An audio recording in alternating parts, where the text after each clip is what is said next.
अच्छा, ठीक है सर, चलो।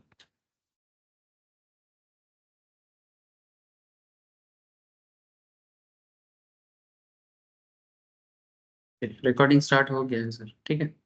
अच्छा, good evening to all of you sir. Good evening. तो बेसिकली कॉर्पोरेट लॉ में या कंपनी लॉ में हम लोग ना डिस्कशन कर रहे थे prospectus and allotment of securities पे। मैंने बेसिकली एक कंपनी जब उसका शेयर मार्केट में लाता है तो उससे पहले ना उसको प्रोस्पेक्टस इशू करना पड़ता है। इन सिंपल इसका मतलब यही है, प्रोस्पेक्टस के थ्रू से ये पता चलता है कि आखिर कंपनी क्या है, क्या करता है। मैंने बेसिकली जब एक इन्वेस्टर किसी न्यू कंपनी में इन्वेस्ट करेगा तो उसको पता होना चाहिए कि कंपनी का डिटेल्स।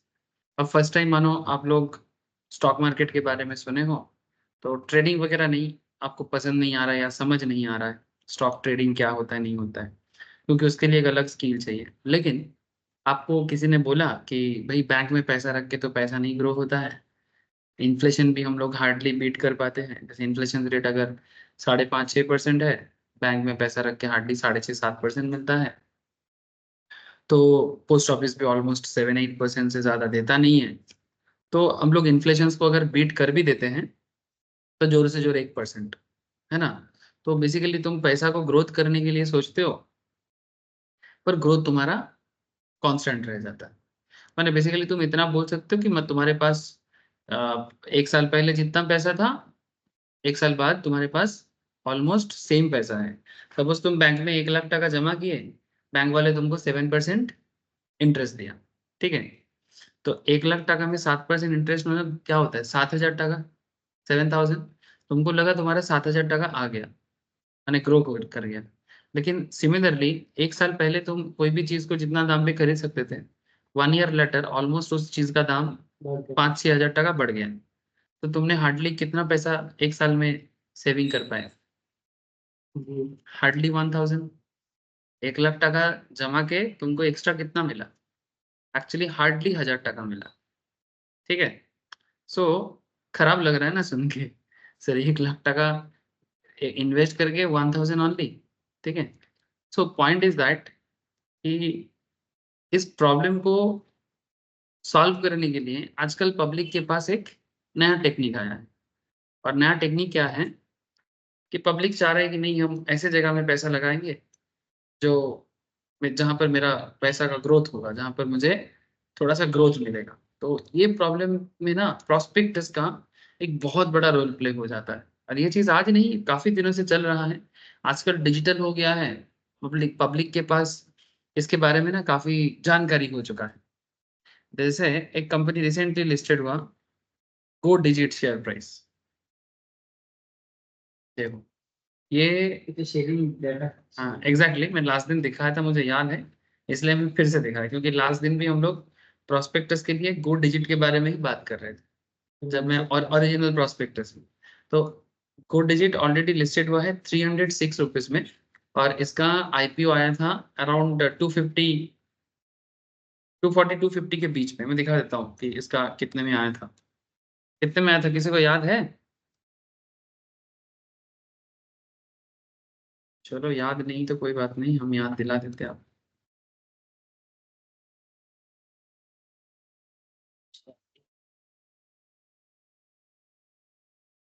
गो डिजिट 258 से लेके 272, ये इसका प्राइस बैंड। तो मोटा मोटी मैं मान सकता हूँ कि भाई 270-72 में अगर ये लिस्टेड, मैंने इसका आईपीओ प्राइस अगर किसी ने अप्लाई किया भी है, तो इसका लिस्टिंग हुआ है 306 टका। मेरे को पता था कि मोटा मोटी ऐसा ही होने वाला था। इवन मैं स्टॉक मार्केट क्लास में बोला भी था कि मेरे को लग रहा था कि हार्डली 20-30 टका देगा, जोर से जोर अगर बहुत अच्छा होगा तो 50 रुपीज दे सकता है। तो 36 दिया अप्रॉक्स। सो इसके पीछे, ग्रोथ के पीछे रीजन क्या था? विराट कोहली इसका ब्रांड एम्बेसडर था। फॉल तो बेसिकली जैसे ही नॉर्मली क्या होता है ना, कि जब भी तुम किसी शेयर में,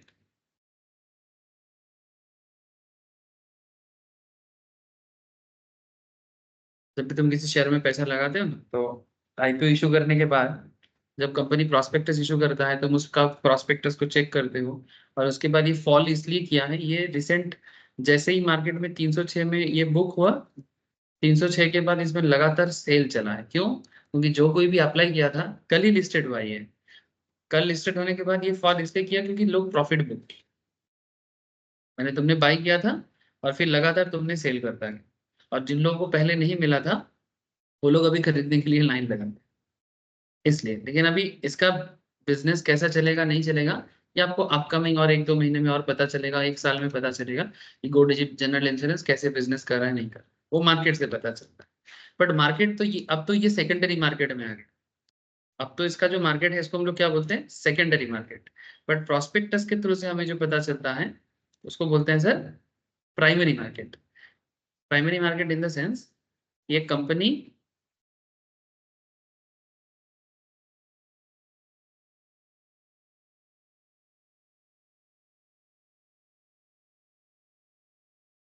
primary market in the sense एक कंपनी मार्केट में लिस्टेड होने से पहले उसके बारे में डिटेल्स जानकारी आपको प्रोस्पेक्टस से पता चले।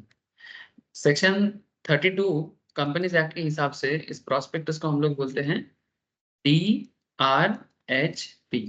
ऐसे डी का मतलब होता है ड्राफ्टिंग, ऐसे तो नॉर्मली कहा जाता है RHP माने रेड हेरिंग प्रोस्पेक्टस। ठीक है, this is the simple meaning of this concept. ठीक है, इसके बारे में लास्ट दिन मैंने बहुत सारा चीज आपको बोला। आज और मैंने लास्ट दिन का डिस्कशन और ज्यादा नहीं करते।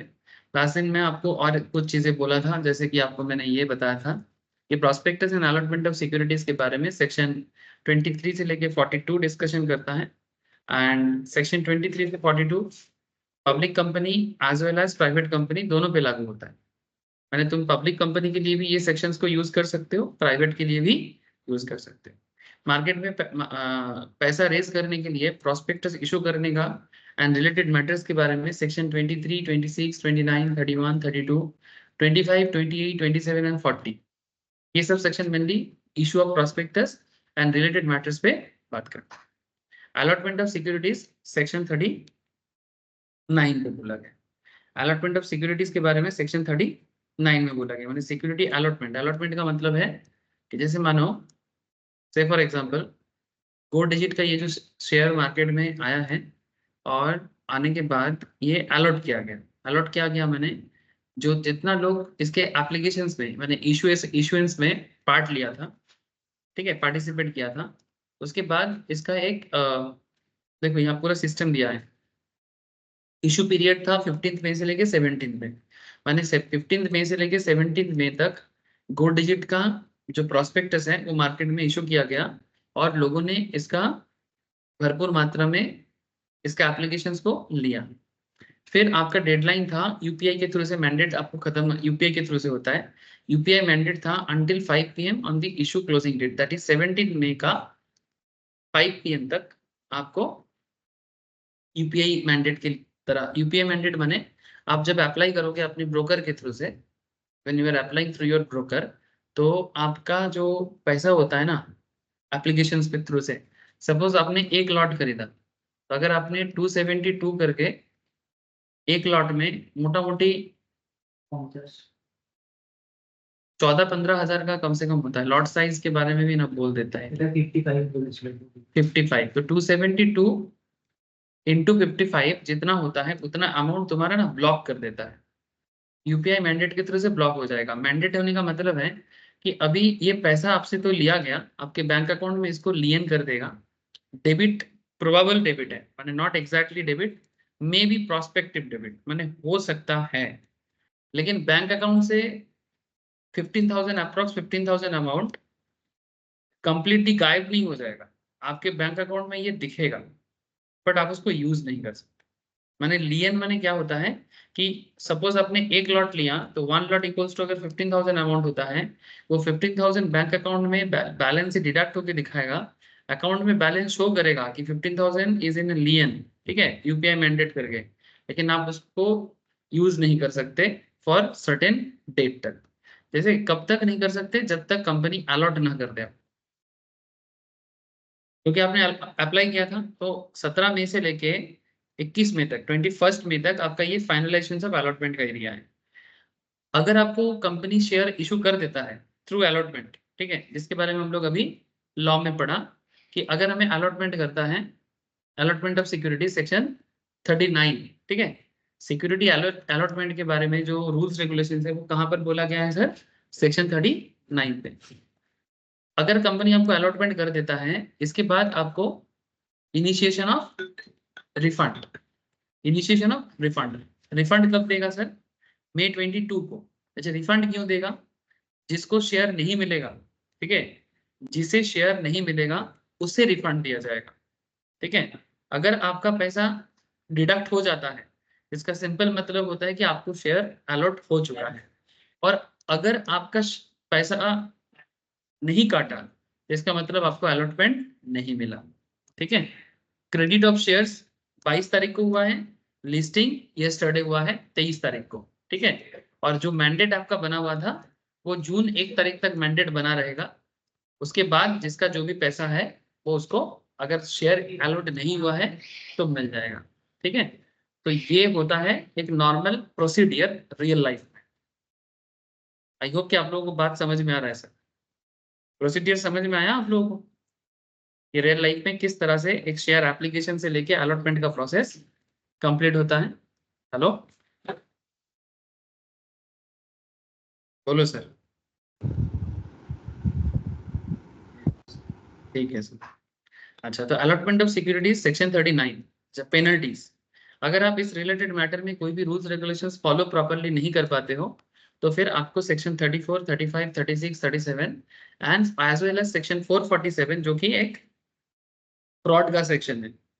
पेनल्टी तो नॉर्मल रूल्स रेगुलेशंस के लिए, और फ्रॉड माने आप अगर गलत इंफॉर्मेशन देते हो, ठीक है, माने आप अपने प्रोस्पेक्टस में ऐसा बात लिखते हो जो कि पब्लिक से फ्रॉड करने के समान होता है, ठीक है।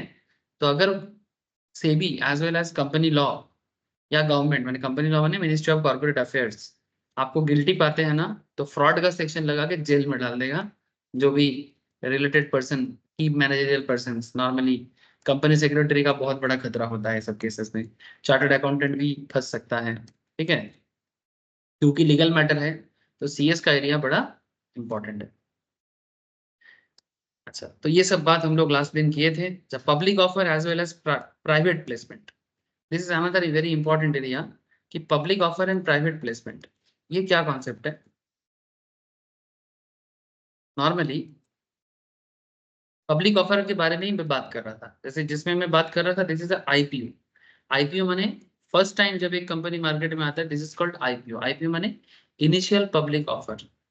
अगर सेम कंपनी मार्केट में सेकेंड टाइम पैसा रेज करना चाहता है, जैसे रिसेंटली सेकेंड टाइम एक बहुत बड़ा अमाउंट रेज किया सर वोडाफोन आइडिया, इसको हम लोग भी के नाम से जानते हैं, इसे बोलते हैं फॉलो ऑन पब्लिक ऑफर।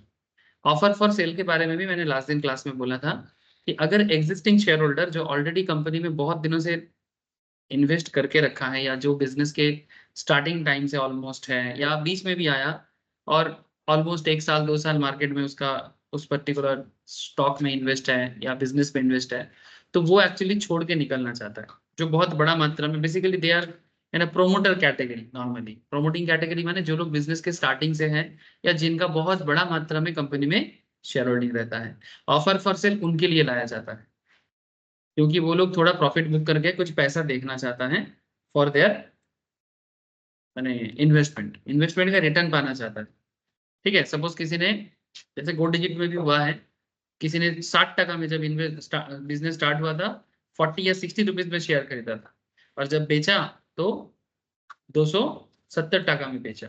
तो 60 का शेयर 270 में बेच के जो 210 टका का प्रॉफिट किया ना, दिस 210 इज कॉल्ड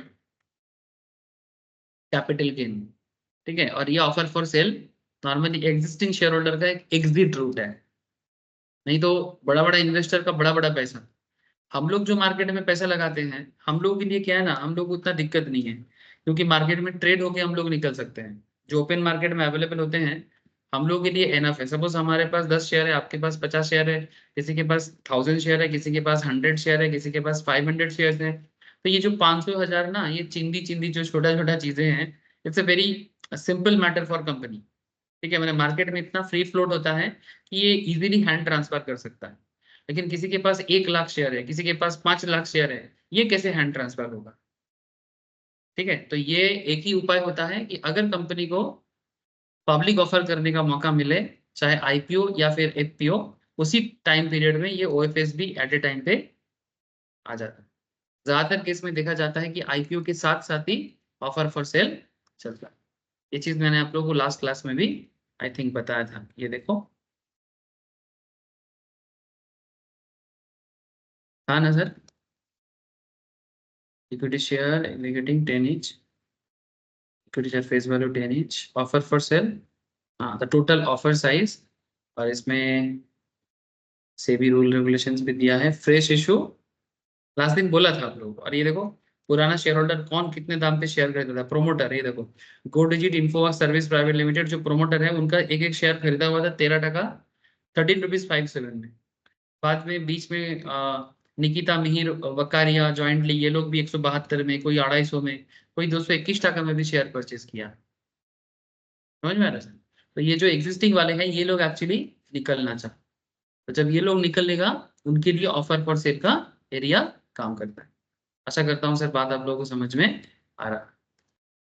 सर ये सब बात आप लास्ट क्लास में बोले थे सर। सर मुझे याद है कि मैंने बोला था, फिर से क्यों रिपीट कर रहे हो? सर रिपीट नहीं कर रहा हूँ, कनेक्ट कर रहा हूँ। इसे रिपीट करना नहीं बोलते हैं, it's called connecting the dots. अच्छा, पब्लिक ऑफर में अगर आईपीओ है, एफपीओ है, एफपीएस, ओएफएस है, पब्लिक कंपनी, क्या बोल रहे सर? यस। ठीक है, मोड ऑफ इशू, मैंने पब्लिक कंपनी क्या आईपीओ एफपीओ ओएफएस इशू कर सकता है? The answer is yes. क्या प्राइवेट कंपनी कर सकता है? The answer is no. Private placement, private placement माने जब प्राइवेटली कंपनी के शेयर में डील ब्लॉक होता है। से फॉर एग्जांपल कोई स्टॉक मार्केट में कोई पब्लिक ऑफर नहीं चल रहा है, स्टॉक मार्केट में कोई पब्लिक ऑफर नहीं चल रहा है, public offer in the sense जैसे मानो अभी गो डिजिट का जो चला वो पब्लिक ऑफर है। लेकिन मानो कि गो डिजिट अपने ही प्राइवेट लेवल में एक डील कर रहा है कि किसी को न्यू शेयर दे रहा है बड़ा अमाउंट पे, ठीक है, लेकिन वो ओपन मार्केट में नहीं हो रहा है। ओपन मार्केट माने समझते हो ना? ओपन मार्केट माने व्हाट? जैसे कि हम लोग जिस तरह का मार्केट के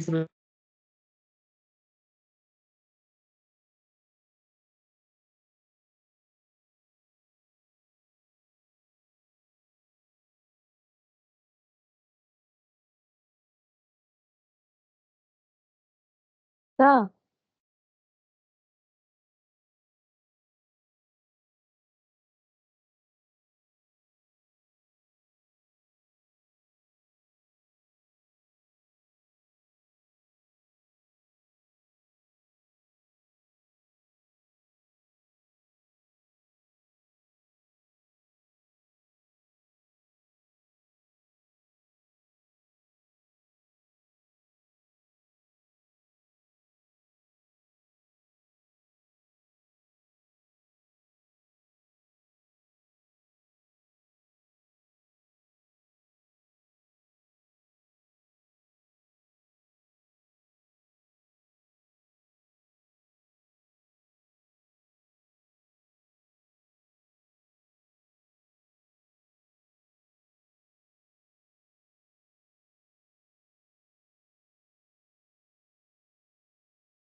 मैं हाई कॉमन, मैं जो बोलूंगा अगर ये किसी को पसंद नहीं है तो वो कांग्रेस का हाथ छोड़ सकते हैं। ये সাউন্ড আসছে সবাইকে? Yes, sir. হ্যাঁ স্যার। ঠিক আছে। হঠাৎ ইলেকট্রিসিটি ফ্লাকচুয়েশন হলো।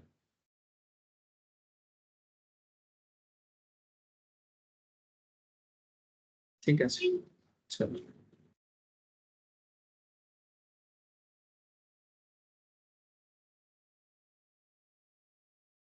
স্ক্রিন শেয়ার আছে না? Yes, sir. Okay sir, okay sir. देखो, तो अल्टीमेटली क्या मतलब निकला सर कि प्राइवेट प्लेसमेंट का क्या मतलब था कि कोई भी प्राइवेट पार्टी किसी कंपनी को जब पैसा देता है, जैसे प्राइवेट कंपनी करता है प्राइवेटली, ठीक है, मिनिमम मेंबर होता है उनका। प्राइवेट कंपनी का क्या है, मिनिमम 2, मैक्सिमम 200 मेंबर हो सकता है, मैक्सिमम 200 मेंबर हो सकता है। तो ये अब मैंने एक मिनिमम कॉन्सेप्ट के अंदर ही चल सकता है। पब्लिक कंपनी का क्या है कि प्राइवेट प्लेसमेंट भी कर सकता है और पब्लिक कंपनी दोनों ही कर सकता है, but private company public offer नहीं कर सकता, सिर्फ प्राइवेट कर सकता है। Right issue, bonus issue, public company yes, private company yes. Compliance with SEBI rules, private company yes, public company sorry private company no. ये सब कॉन्सेप्ट हम लोग क्लास में पढ़ चुके थे विद प्रैक्टिकल एप्लीकेशंस। अच्छा, इसमें सिक्योरिटी टर्म क्या है उसके बारे में मैंने बात कर दिया था। फिर यूलिप के बारे में एक बात हुआ था ना, यूनिट लिंक्ड इंश्योरेंस पॉलिसी, जो सिक्योरिटी नहीं माना जाता। भूल गए सर? हम लोग उसमें पढ़े थे नॉर्मली सिक्योरिटी क्या है, इसके बारे में डिटेल्स पढ़ लिए थे। और साथ में जो आजकल एक प्रोडक्ट चलता है मार्केट में, इंश्योरेंस एंड इन्वेस्टमेंट एक साथ, ठीक है, उसमें यूलिप को गवर्नमेंट सिक्योरिटी के अंदर काउंट नहीं करता। तो ये सब चीज़ों के साथ हम लोग लास्ट क्लास को कंप्लीट किए थे। चलो आज आ जाते हैं एकदम प्रॉस्पेक्टस का सीधा पॉइंट पे, ठीक है, कि प्रॉस्पेक्टस का definition, section wise discussion, this kind of things. तो बेसिकली प्रॉस्पेक्टस के बारे में डेफिनेशन जो दिया गया है वो section 2 subsection 70 of the act में। Prospectus means any document described और issued as a prospectus and it includes red herring prospectus. इसका नाम ही है रेड हेरिंग प्रॉस्पेक्टस, ये नाम है इसका, ठीक है। काम तो आपको बता ही दिया मैंने, बार बार दिखाता हूँ। रेफर टू इन सेक्शन 32, देखो डायरेक्टली बोला सेक्शन 32, और ये सेक्शन 32 मैंने आपको पहले ही प्रैक्टिकली शो कर दिया था। किसी भी आईपीओ का आप डॉक्यूमेंट डाउनलोड कर लो ऑनलाइन से, सेक्शन 30 दिख रहा है, ठीक है। आई होप सबको विजिबल हो रहा है सर। ओरिजिनल डॉक्यूमेंट को अगर थोड़ा सा नजर दो तो आपको सब कुछ दिखेगा। अच्छा, now definitions of prospectus has, अच्छा तो फिर क्या मतलब निकला सेक्शन 32। अच्छा, और self prospectus refer to in section 31, ठीक है। सेल्फ प्रोस्पेक्टस के बारे में कहाँ बोला गया है, section 31। Refer to in section 31, any notice, circular, advertisement or other document inviting offers from the public for the subscription or purchase of any shares। मैं आपको स्टार्टिंग में शेयर खरीदने के बारे में क्यों बात कर रहा था, स्टार्टिंग में ही मैं आप लोगों को शेयर खरीदने के बारे में बात कर रहा था कि इंसान सेविंग्स की जगह, मैंने नॉर्मल बैंक अकाउंट में पैसा लगा रखने की जगह प्रॉस्पेक्टस में पैसा लगा रहा है। मैंने बेसिकली कंपनी में इन्वेस्ट करने के लिए प्रॉस्पेक्टस खरीद रहा है और उसमें पैसा लगा रहा है ना। तो ये क्यों बोला, क्योंकि इसका मेन उद्देश्य यही है। ये जो प्रॉस्पेक्टस चैप्टर है इसका मेन ऑब्जेक्टिव क्या है, पब्लिक से पैसा रेज करने का। This is a instrument. अगर आप इसका रूट को समझ जाते हो, it will be easier for you कि आप क्या क्यों पढ़ रहे हो। लॉ में कुछ सेक्शन देके कुछ नाम दे देने से वो लॉ नहीं बन जाता। लॉ का पर्पस जानोगे तो समझ में आएगा कि लॉ क्यों बना है। प्रॉस्पेक्टस को सेक्शन 32 में पढ़ा गया है। ज्यादातर स्टूडेंट क्या करता है, अरे प्रॉस्पेक्टस नहीं जानता, सेक्शन 32 में बोला है, ये बोला है। हाँ ठीक है, तुम बहुत जानते हो, I agree with you, but क्यों करना है। प्रॉस्पेक्टस इशू करने के पीछे का क्या रीजन है, किस कारण से गवर्नमेंट आपको प्रॉस्पेक्टस के बारे में बताना चाहता है। As a chartered accountant, as a company secretary, as a cost accountant आपको पढ़ाना चाहता है, और इसको पढ़ के आप क्या उखाड़ लोगे। हर चीज के पीछे एक कारण होता है, क्या उखाड़ लोगे आप इसको जान के। वो जिस दिन जान जाओगे आप समझोगे कि आपका पढ़ाई जो है ना वो एक सार्थक चीजों में चल रहा है, ठीक है। आप प्रोसेस के पीछे भागो सर, ठीक है। मेरा हमेशा आपको सिंपल सजेशन रहेगा, ऑलवेज किसके पीछे भागोगे? प्रोसेस के पीछे, ना कि किसी पर्टिकुलर अरे गहरे चीजों के पीछे। मैं आपको एक चीज दिखाने जा रहा हूं सर।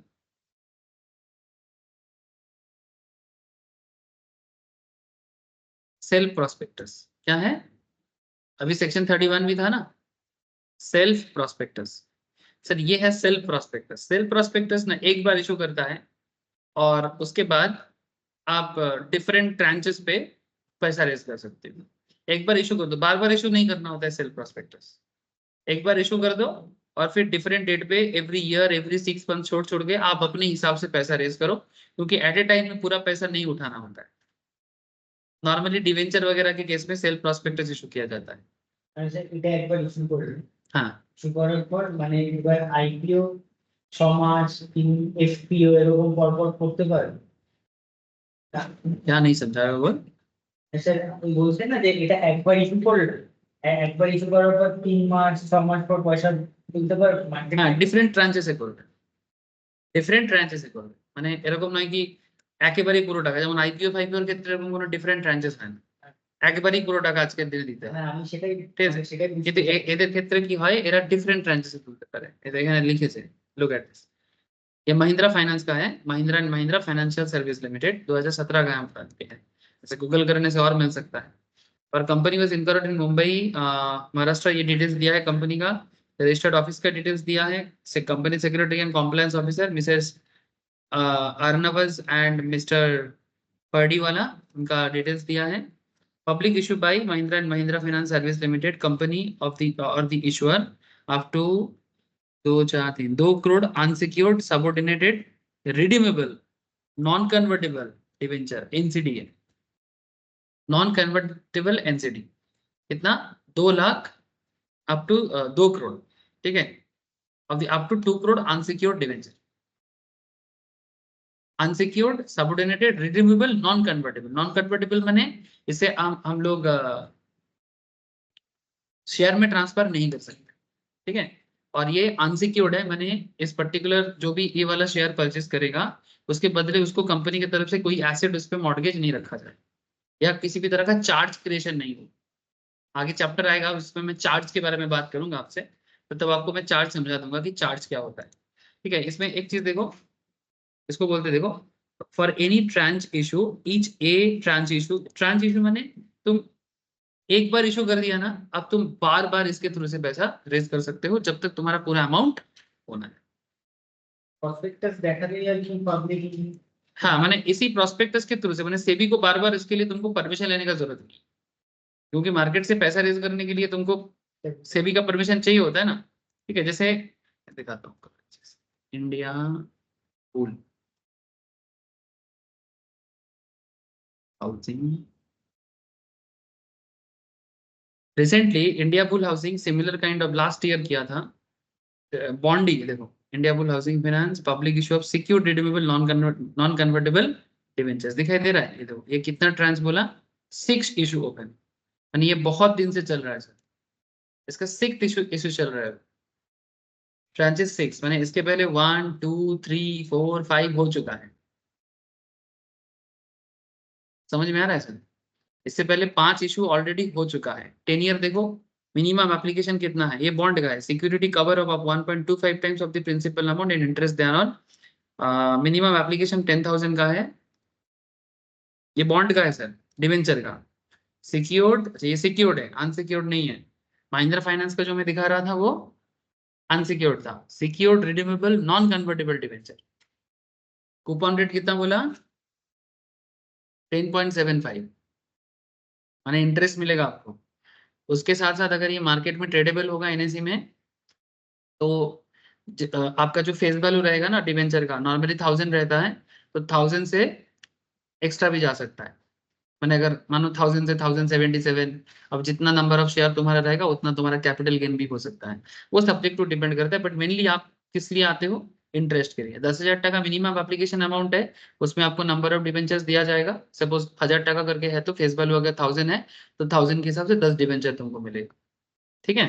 10 ईयर भी दिया, देखो कितना दिन के लिए होल्ड करना पड़ेगा, 24 36 60 84 एंड 120। सर हम अप्लाई कर सकते हैं, बिल्कुल ओपन है, चाहो तो कर सकते हो। ठीक है, समझ में आ रहा है सर? जिंदगी भर हम लोग सिर्फ पढ़े हैं, कभी इसका रियल यूज देखे नहीं है ना सर? बचपन में जब क्लास में पढ़ते थे, क्लास 11 12 में, तो क्या लगता था? Debenture, share, even college pass हो गया सबका, शेयर डिवेंचर क्या है बस किताब में पढ़े हैं। रियल में होता है क्या? कोई बताता ही नहीं है, कैसे जानेगा स्टूडेंट? स्टूडेंट का और क्या दोष? सर अप्लाई कैसे करें? जाओ ना, अभी तो ऑनलाइन सुविधा हो गया, पहले बैंक में जाना पड़ता था।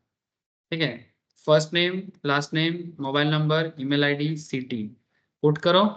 ठीक है, प्रोसीड करो। प्रपोज्ड इन्वेस्टमेंट अमाउंट मिनिमम 10,000 है। ठीक है, do you have a demat account?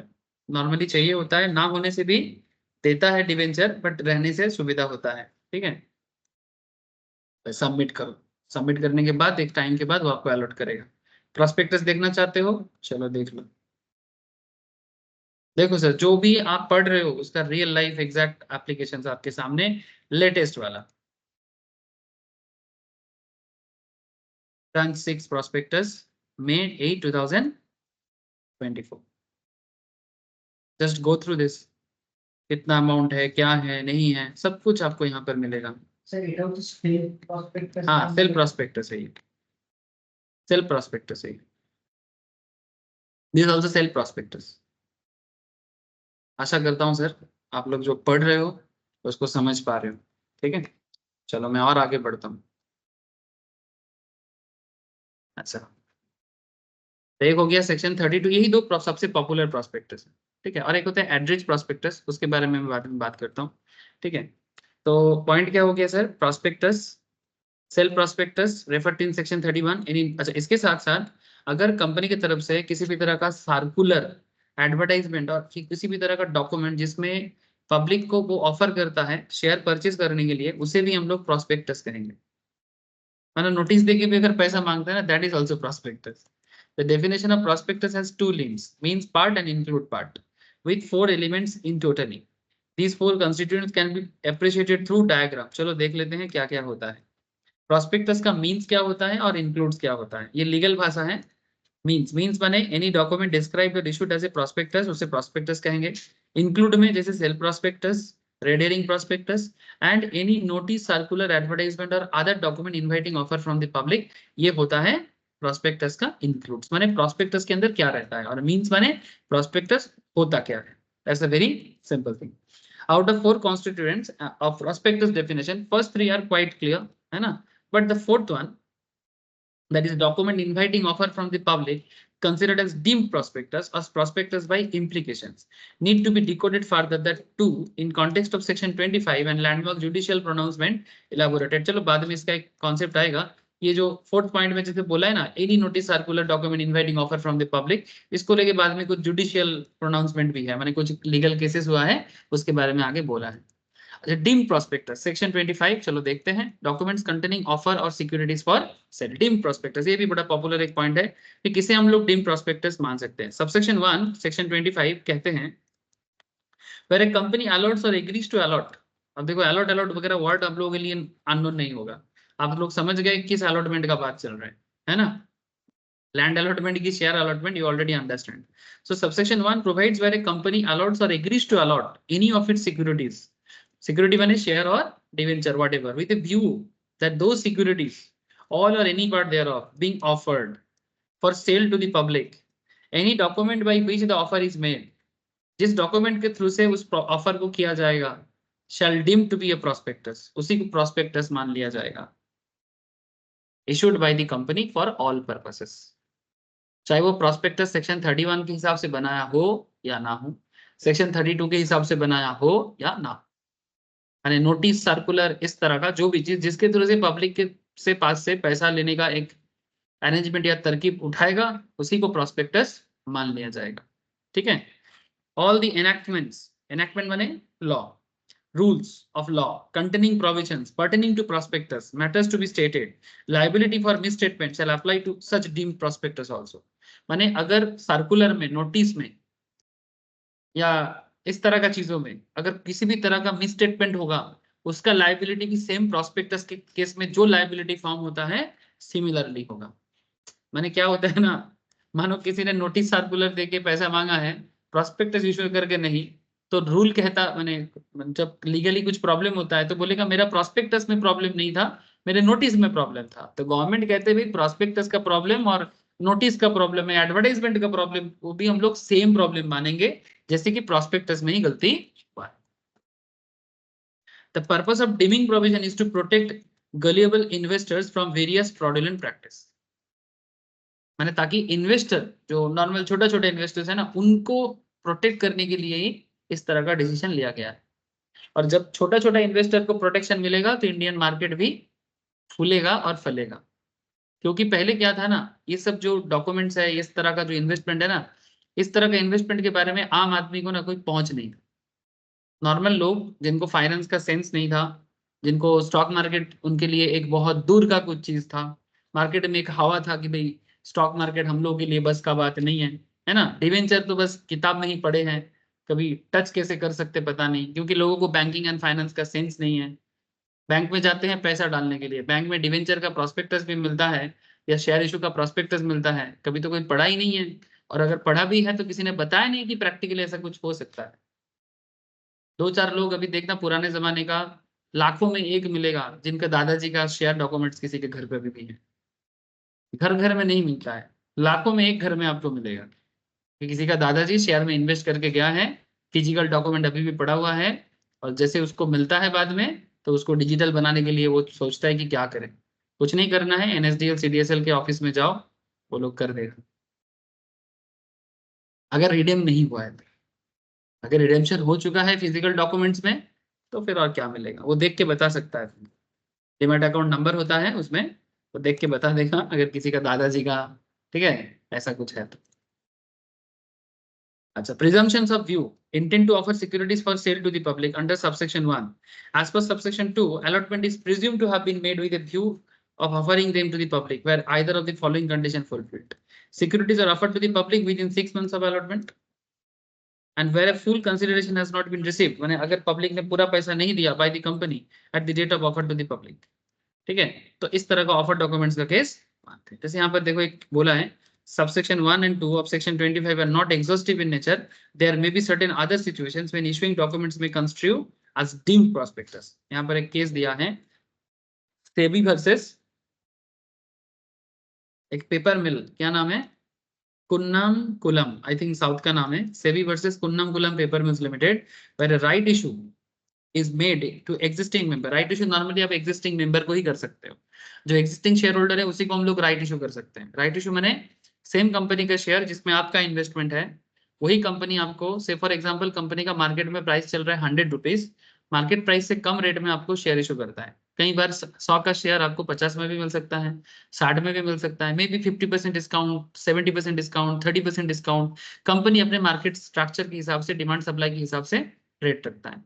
तो where a right issue is made to existing members with a right to renounce in favor of other। renounce माने जब आप उसको माने किसी और को देना चाहते हो, ठीक है। renounce का मतलब क्या होता है कि जब त्याग, renounce का मतलब होता है त्याग करना, ठीक है।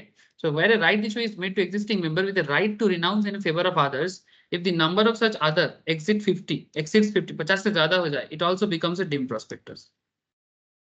माने तुम्हारे पास राइट इशू है, ठीक है, right issue is made to existing members with right to renounce in favour of others. और बाद मैंने इसमें ये भी दे रहा है कि अगर मैं चाहूं तो मैं अपना शेयर किसी और को दे सकता हूं। और जब तुम अपना शेयर एक साथ 50 लोगों से ज्यादा लोगों को दे रहे हो, ठीक है, माने इसका सिंपल मतलब होता है, सपोज टाटा कंपनी ने शेयर इशू किया, ठीक है, और जब शेयर इशू कर रहा है, कौन सा शेयर इशू किया, राइट शेयर इशू किया, राइट इशू किया, टाटा का राइट शेयर इशू किया। आप से फॉर एग्जांपल मानो सोईकौत अपना कंपनी का शेयर राइट इशू दिया, कंपनी एग्जिस्टिंग मेंबर था सोईकौत, ठीक है, सोईकौत कंपनी का एग्जिस्टिंग मेंबर। कंपनी ने जब राइट इशू किया तो एग्जिस्टिंग मेंबर को ये शर्त से भी दिया कि सोईकौत अपना शेयर किसी और को रिनाउंस कर सकता है, से फॉर एग्जांपल नील या अभिजीत, ठीक है, किसी को भी वो रिनाउंस कर सकता है। अगर रिनाउंस करने के टाइम पे नंबर ऑफ शेयर होल्डर 50 से ज्यादा हो जाता है तो इस कंडीशन को भी डीम्ड प्रोस्पेक्टस माना जाएगा, क्योंकि एट ए टाइम इतना सारा लोगों को शेयर दे रहे हो तुम, ये शेयर इशू से कुछ कम नहीं है, ठीक है। So this kind of condition is also known as deemed prospectus. यानी प्रोस्पेक्टस का गलती या प्रोस्पेक्टस में जिस तरह का लॉ है इस केस में भी similar kind of law applicable हो जाए। अच्छे तो requirement in case of a dim prospectus matter to be stated additionally as per subsection 3 following matters need to be stated in the dim prospectus, that is the document through which offer of securities to public is made under subsection 1. In addition to those, section subsection 26, a statement of the net amount received to be received as consideration for the securities for to which the offer relates. माने जो पैसा मिला है या जो पैसा मिल सकता है वो भी यहाँ पर एडिशनली स्टेट करके रखेगा। और क्या रखेगा? The time and place at which the underlying contract for allotment may be inspected, माने कहाँ होगा, किस समय में होगा। The person making the offer, जो ऑफर कर रहा है, were named in the prospectus as director of the company, माने जिसका शेयर वो रिनाउंस कर रहा है उसको कंपनी का डायरेक्टर माना जाएगा। Signing off the dim prospectus on behalf of a company, कौन साइन करेगा कंपनी के नाम पे।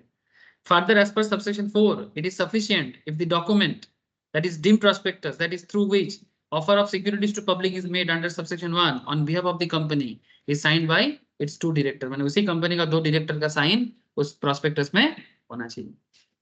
समझ में आ रहा है सर?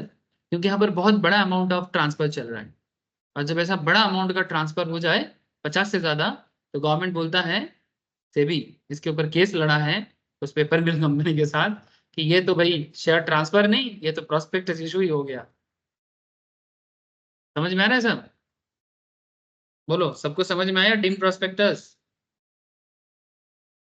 कोई डाउट है क्या? Yes sir.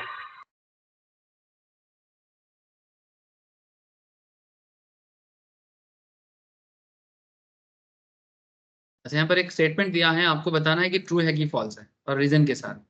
The matter specified under section 25 subsection 3 need to be stated in substitution of matter stated under section 26.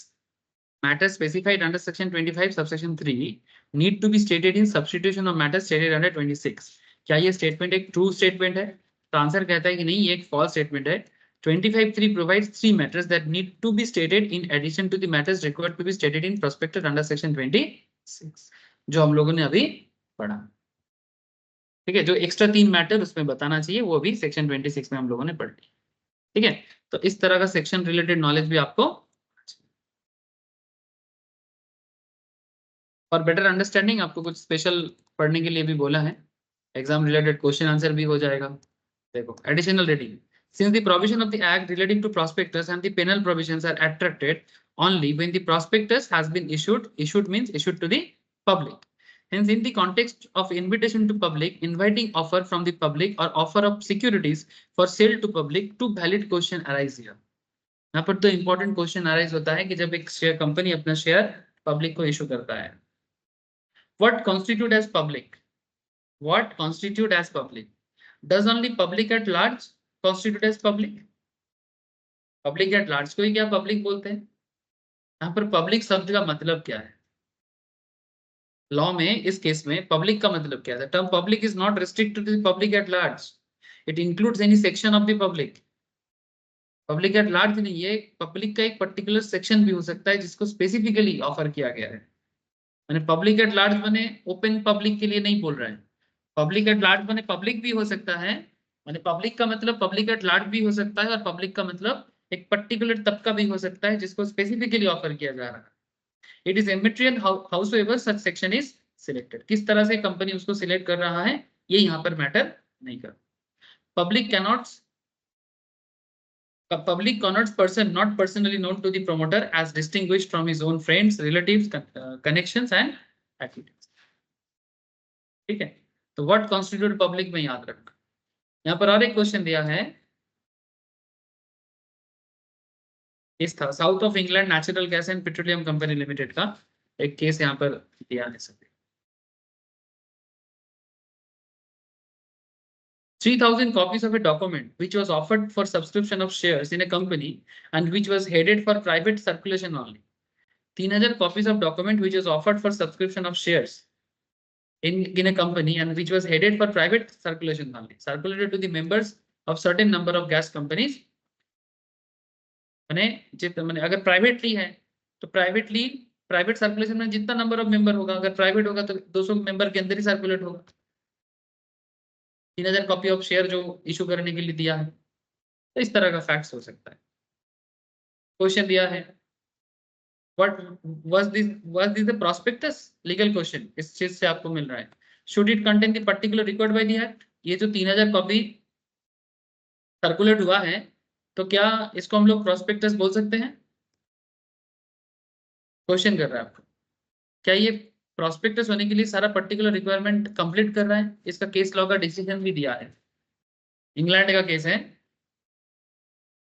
Sir England का केस इंडिया में क्यों पढ़ा रहा है? सर ऐसा होता है, एक कंट्री का लॉ रेफरेंस के लिए सेम काइंड ऑफ पर्पस पे दूसरे कंट्री का लॉ फॉलो कर सकता है, अगर उनको उस पर्टिकुलर मैटर में कुछ वैलिड फील होता है तो यूज करते हैं। सर लॉ में इस तरह का शेयरिंग चलता है, because Indian law is very much influenced through England law, क्योंकि इंग्लैंड जाने के टाइम पे हमारा सारा इंस्टीट्यूट, स्पेशली सीए इंस्टीट्यूट तो इंग्लैंड एंड वेल्स का चलता था, तो वो जब चले गए तो उसके बाद हम लोग इंडिया में अपना जो सिस्टम बनाया वो इंग्लैंड एंड वेल्स के कॉन्सेप्ट्स को ही हम लोग कंटिन्यू किए विद लिटिल बिट चेंजेस। ठीक है, इसलिए इंग्लैंड का कॉन्सेप्ट बार बार हमारे लॉ में मैंने रेफरेंस के थ्रू से आ जाता। 200 साल राज किया भाई, कुछ तो छोड़ के जाएगा। तो ये जो 3000 कॉपी जो हुआ था sir, it was decided that though the offer was only to limited class, माने लिमिटेड क्लास माने क्या बोला कि प्राइवेट सर्कुलेशंस के लिए है। So it was not less than an offer to the public in any sense, because those persons from limited class were nonetheless the public. Hence the distribution of a document entitled for private circulation only offering the company's shares was an offer to the public, and their document was a prospectus, and therefore it must contain the particular required by the act. Simple. माने basically ये जो specific लोगों के बीच में भी जो बोला है ना, हम लोगों ने अभी लॉ में पढ़ा ना, अगर स्पेसिफिक लोगों के बीच में भी बोलेगा तो उससे भी हम लोग पब्लिक मानेंगे, भले ये पब्लिक एट लार्ज नहीं था, एक स्पेसिफिक लोगों के अंदर ही बोला था 3000 कॉपी डिस्ट्रीब्यूट करना है, बट ये स्पेसिफिक पर्टिकुलर कॉन्सेप्ट को भी हम लोग यहाँ पर प्रोस्पेक्टस मानेंगे और उस पर भी प्रोस्पेक्टस रिलेटेड सारा लॉ फुलफिल होना चाहिए। सिमिलर काइंड ऑफ और भी कुछ केसेस यहाँ पर डिसीजन के साथ केस लॉस दिया हुआ है, आप लोग एक बार सेम कंडीशंस पे गो थ्रू करिएगा। एक क्वेश्चन आंसर करते हैं जैसे एग्जाम में नॉर्मली पूछते हैं। Company's prospectus was given to a solicitor of the company, company का जो लॉयर है या सॉलिसिटर है उसे कंपनी का प्रोस्पेक्टस मिला। Company's prospectus was given to a solicitor of the company and he forwarded it one of his clients despite it was marked strictly private. ठीक है, मैंने लॉयर ने अपने किसी क्लाइंट को ये दे दिया, who applied for share based upon him, मैंने बेसिकली वो applied for share based upon the same, मैंने क्योंकि उसको शेयर कर दिया, ठीक है, तो फिर उसके बेसिस में वो अप्लाई कर रहा है। ठीक है, the company's prospectus was given to a solicitor of the company and he forwarded it to one of his clients despite it was marked strictly private, who applied for share before based upon the same. Latter filed suit for damages, बाद में वो damage claim करने के लिए जा रहा है। Will this communication amount to an issue to the public and whether the provisions of this act are attracted? क्या ये पब्लिक के लिए किसी तरह का प्रॉब्लम क्रिएट कर सकता है? ये जो कम्युनिकेशन हुआ है amount to an issue to the public and whether the provisions of the act are attracted, तो इसके बारे में प्रोस्पेक्टस लॉ में ऐसा कुछ भी नहीं बोला है। No, this did not amount to an issue to the public and accordingly the provision of the act related to liability for omissions etc. not attracted here. ये नस वर्सेस लिंडे का जो केस यहाँ पर ऊपर में दिया हुआ है उसी से लिया गया है। सर क्या केस था ये वाला?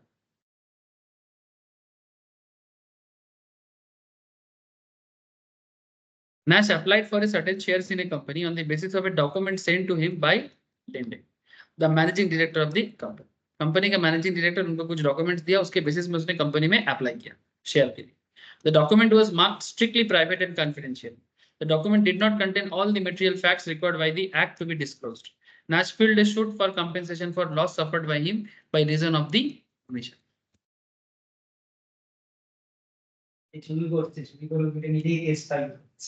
ठीक है, तो suit was dismissed. इसका कोई लीगल डिसीजन नहीं दिया गया, मैंने बेसिकली रिजेक्ट कर दिया, ये केस कोर्ट ने लिया ही नहीं, रिजेक्ट कर दिया। समझ में आ रहा है सर? ये सब इंग्लैंड का ही केसेस है, बट क्योंकि similar kind of thing India में भी हो सकता है। तो इंडिया भी दूसरे कंट्रीज का जूरिस्प्रूडेंस में ना कंपनी सेक्रेटरी में पढ़ाया जाता है, इस तरह का चीजों के बारे में बोला गया कि दूसरे कंट्री का केस लॉस को हम लोग अप्लाई इस तरह से कर सकते हैं। ये सवाई बुझते पारছে तो?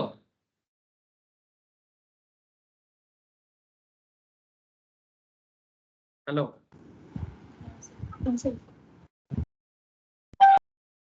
चलो आगे बढ़ते हैं।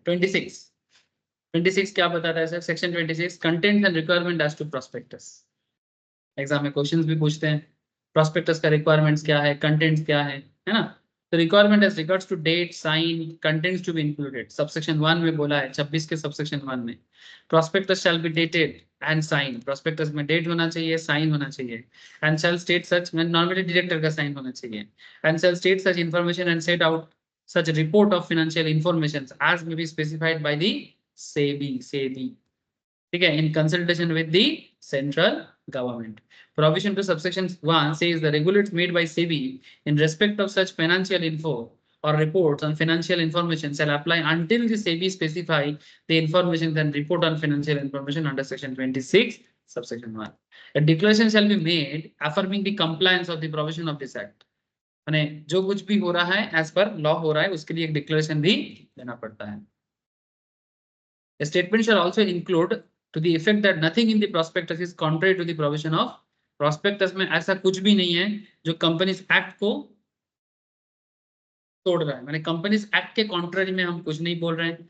सिक्योरिटी कॉन्ट्रैक्ट एक्ट के कॉन्ट्ररी में भी हम लोग कुछ नहीं बोल रहे हैं। सेबी एक्ट के कॉन्ट्ररी में भी हम लोग कुछ नहीं बोल रहे हैं। Rules and regulation made under above 3 statutes, इस तीनों के अंदर किसी भी तरह का हम लोग तोड़ ताड़ नहीं कर रहे। प्रोस्पेक्टस में आप ऐसा कुछ भी ना करो जो इन तीनों लॉ में मना है। कंपनीज एक्ट में मना है, सिक्योरिटी कॉन्ट्रैक्ट एक्ट 1956 में मना है, as well as SEBI act 1992 में मना है। ठीक है सर, करेंगे तो क्या हो जाएगा सर? ऑब्वियसली वॉइड हो जाएगा, कैंसिल हो जाएगा, रिजेक्ट हो जाएगा, सेबी आपको प्रोस्पेक्टस इशू ही नहीं करने देगा। The provision of section 26 subsection 1 shall not apply, subsection 2 में बोला है, if a prospectus issued to existing members or debenture holders of a company, if a prospectus issued to existing members or debenture holders of a company, and B, if prospectus issues relating to shares of debentures which are in all respects uniform with shares or debenture previously issued and for the time being dealt in or quoted on a recognized stock exchanges। मैंने कहता है sir कि section 26 subsection 1 shall not apply. कहां पर apply नहीं होगा? अगर existing share holder को दे रहा है तो ये 26(1) का जो रूल है ना वो अप्लाई नहीं होगा।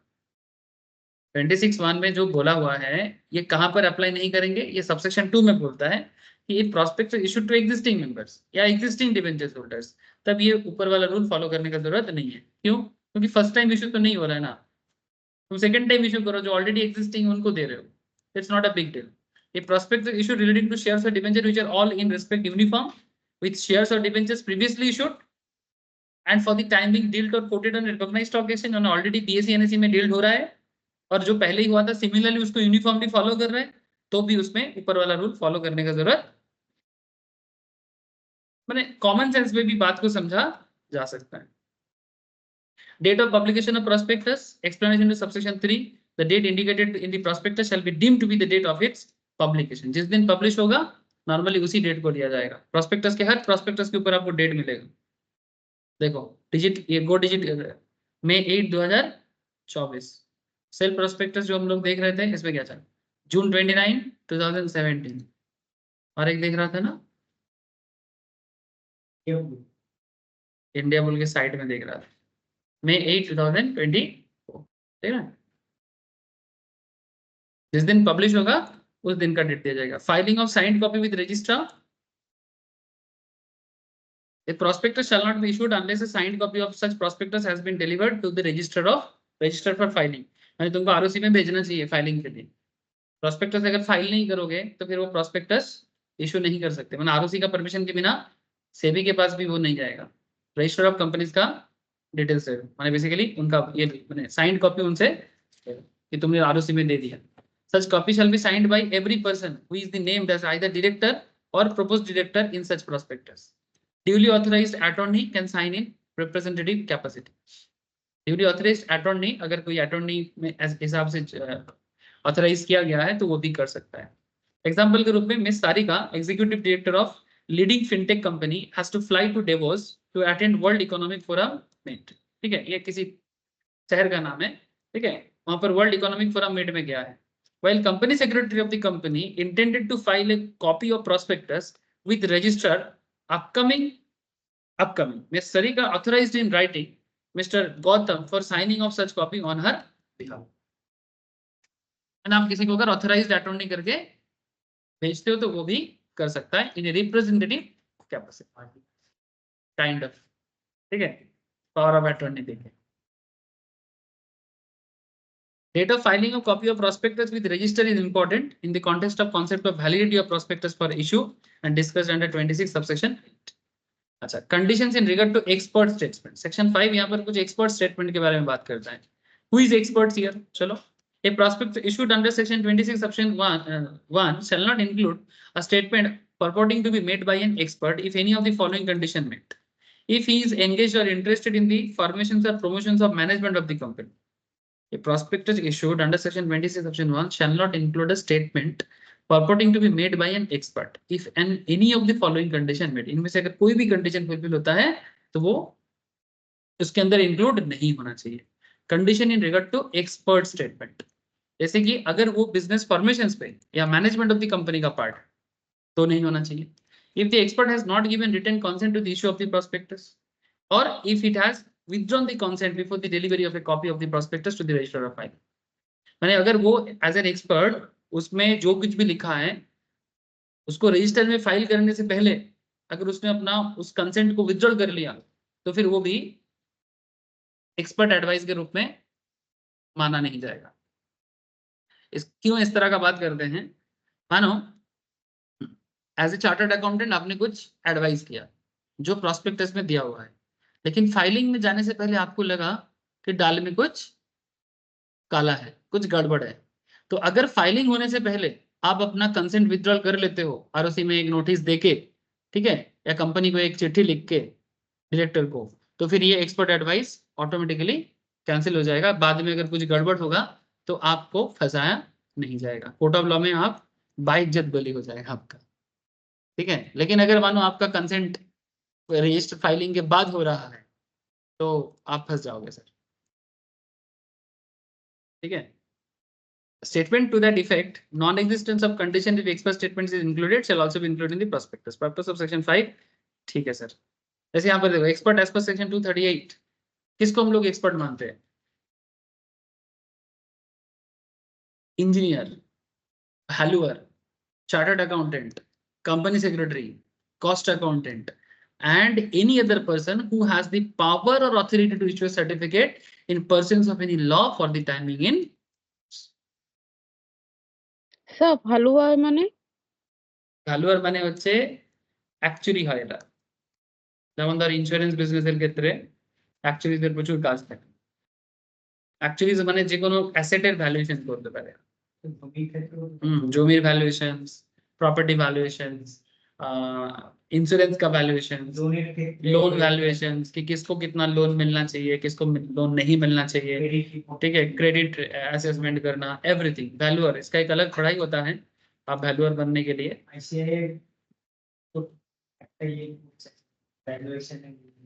ICAI भी कराता है, ठीक है। Actuaries, actuarial science of India, ये भी गवर्नमेंट ऑफ इंडिया का एक पढ़ाई है। नॉर्मली जो लोग एक्चुअरीज एग्जाम देते हैं ये लोग ज्यादातर केस में इंश्योरेंस इंडस्ट्रीज में ज्यादा काम करते हैं, बिकॉज वैल्यू साइंस नहीं, इसका साइंस के साथ कोई लेना देना नहीं है, कोई यहाँ पर आपको फिजिक्स केमिस्ट्री का कोई मैटर नहीं है, बायोलॉजी है। बेसिकली जिसका मैथ्स, इकोनॉमिक्स, स्टैटिस्टिक्स थोड़ा अच्छा है वो लोग नॉर्मली एक्चुअरियल स्टडीज कर सकता है। इसका सिलेबस में नॉर्मली ये देखो ये सब आता है, actuarial statistics, actuarial mathematics, business finance, business management, risk modeling and survival analysis, financial engineering and loss reserving, and business economics. Basically it's purely economics, maths and finance. Core practice में actuarial practice, modeling practice, communication practice. Specialist principles में आप आगे जाके देखो पूरा insurance industry basically यहाँ पर काम करता है। माने यहाँ पर ना 3 तरह का चीजें होता है। एक होता है आपको लेवल वाइज, कोर प्रिंसिपल पढ़ो, फिर कोर प्रैक्टिसेस पढ़ो, फिर स्पेशलाइज्ड प्रिंसिपल पढ़ो। इसमें किसी भी एक फील्ड में भी अगर आप नॉलेज रखते हो, like health and care, life insurance, pension and other benefits, investment and finance, financial derivatives माने इक्विटी डेरिवेटिव जिसका मेरा स्टॉक मार्केट का क्लास चलता है, इक्विटी, कमोडिटी, ठीक है, इस तरह का चीज है। And general insurance reserving, capital modelling, general insurance pricing and enterprise risk management. इसके बाद होता है एडवांस, माने इसी चीजों में एडवांस, स्पेशलिस्ट प्रिंसिपल्स, उसके बाद होता है एडवांस, माने बहुत लेवल है इनका, बहुत हाई सैलरी होता है सर इनका। सैलरी आप लोग मैंने C S C M A से भी ज्यादा होता है, ठीक है। Institute of actuaries of India, statutory body under an act of parliament, same है, ठीक है। इसका मैंने इसका ना ऐसे लेवल 1 मैंने ऐसे नहीं होता जैसे आप लोग 3 लेवल में पढ़ते हो ना, इंटर, फाइनल और फाउंडेशन। इन लोगों का सिस्टम थोड़ा अलग होता है, यहाँ पर पेपर वाइज होता है, आप एक पेपर भी रेडी करके दे सकते हैं, ऐसे सिस्टम पे एग्जाम होता है। एक एक पेपर दो, एक एक पेपर का फीस भरो, एक एक पेपर क्लियर करो।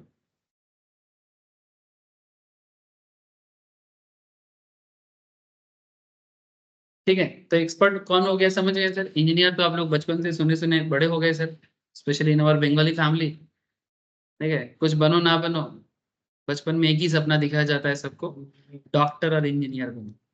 घर घर में बंगाल में डॉक्टर इंजीनियर भर चुका है। सच में क्या, पता नहीं सर, ठीक है। फिर भी हम लोग का यहाँ पर इतना डॉक्टर इंजीनियर है, इंजीनियर तो फिर छोड़ो, डॉक्टर इतना है, फिर भी हम लोगों का तबीयत खराब होता है तो साउथ इंडिया जाता है। ज्यादा प्रॉब्लम होने से सब वेलोर भागता है, वेलोर, चेन्नई, कोयम्बटूर। इतना डॉक्टर है फिर भी जाते हैं। अच्छा, चलो that's a different thing. I hope it's all clear to all of you कि एक्सपर्ट एडवाइस क्या होता है। अच्छा, disclosures on the face of the prospectus, section 6 में बोला है, सबसेक्शन 6 ऑफ 26 में, prospectus issued under subsection 1 shall on the face of it state or specify that a copy has been delivered for filing to register under subsection 4 and documents required by this section to be attached to the copy so delivered or referred to statement included the prospectus is specifically these documents. Validity of prospectus for issue, chalo important section है, section 8, if prospectus is considered to be valid for issue, माने एक prospectus कब हम लोग issue कर सकते हैं, माने एक कंपनी इशू कर सकता है, only if 90 days has not been lapsed from the date on which the copy thereof is delivered to the register under section 25 subsection 4। माने रजिस्टर आपको जैसे ही परमिशन देता है उसके बाद 90 दिन लैप्स नहीं होना चाहिए, उसके अंदर ही आपको प्रोस्पेक्टस इशू करना चाहिए। The date of issue is important for many reasons, one of them being the value of securities keeps changing, ठीक है, मैंने शेयर का वैल्यू चेंज होता है ना, शेयर का दाम चेंज हो सकता है, इसलिए if 90 days have expired after filing of prospectus, it is better to send a fresh copy of prospectus to register under section 26 subsection 4 to avoid the penalties imposed under section 26। एकदम मैंने एक सब actually पढ़ने के time पे लिख लिख के पढ़ा करो सर, ताकि रियल लाइफ में जब आप लोग कंपनी फाइलिंग का काम करो कंपनी के लिए या फार्म के लिए, तो आपको पता चले कि किस सिचुएशंस में करना क्या चाहिए। ऐसे सीएस आपको तो बहुत ज्यादा इसका काम होता है, चार्टर्ड कंपनी छोटा हो तो चार्टर्ड को ही बोलेगा सब कर लो, कॉस्ट अकाउंटेंट अगर रखा है तो उसी को बोलेगा तुमको आता है कंपनी का काम आना, ठीक है, प्रोस्पेक्टस से रिलेटेड काम आता है पूछेगा, अगर आपको आता है तो आपको स्पेशल फायदा। वैलिडिटी ऑफ प्रोस्पेक्टस पर इसलिए पढ़ तो मैं आपके साथ रहा हूँ, लेकिन इसको पढ़ने का तरीका बता दूंगा ना, तो आप लोग भी खुद को पता हो जाना चाहिए कि लॉ को कैसे पढ़ना चाहिए, कैसे जानना चाहिए। मेरा काम इतना ही है कि आपको मैं लॉ को पढ़ के उसका मतलब समझा दूं, आपको उसका पर्पस समझा दूं, बाकी तो सर मेहनत तो आपको ही करना पड़ेगा क्योंकि एग्जाम तो आपको ही जाना है। Subsection 9, if a prospectus is issued in contravention of the provision of section 26, the company and every person who is knowingly a party to the issue of such prospectus shall be punishable। 50,000 से लेके from 50,000 से लेके 3 लाख तक का penalty charge होता है। यहाँ पर एक एग्जांपल्स भी दिया है, पढ़ सकते हो, क्वेश्चंस आता है सही।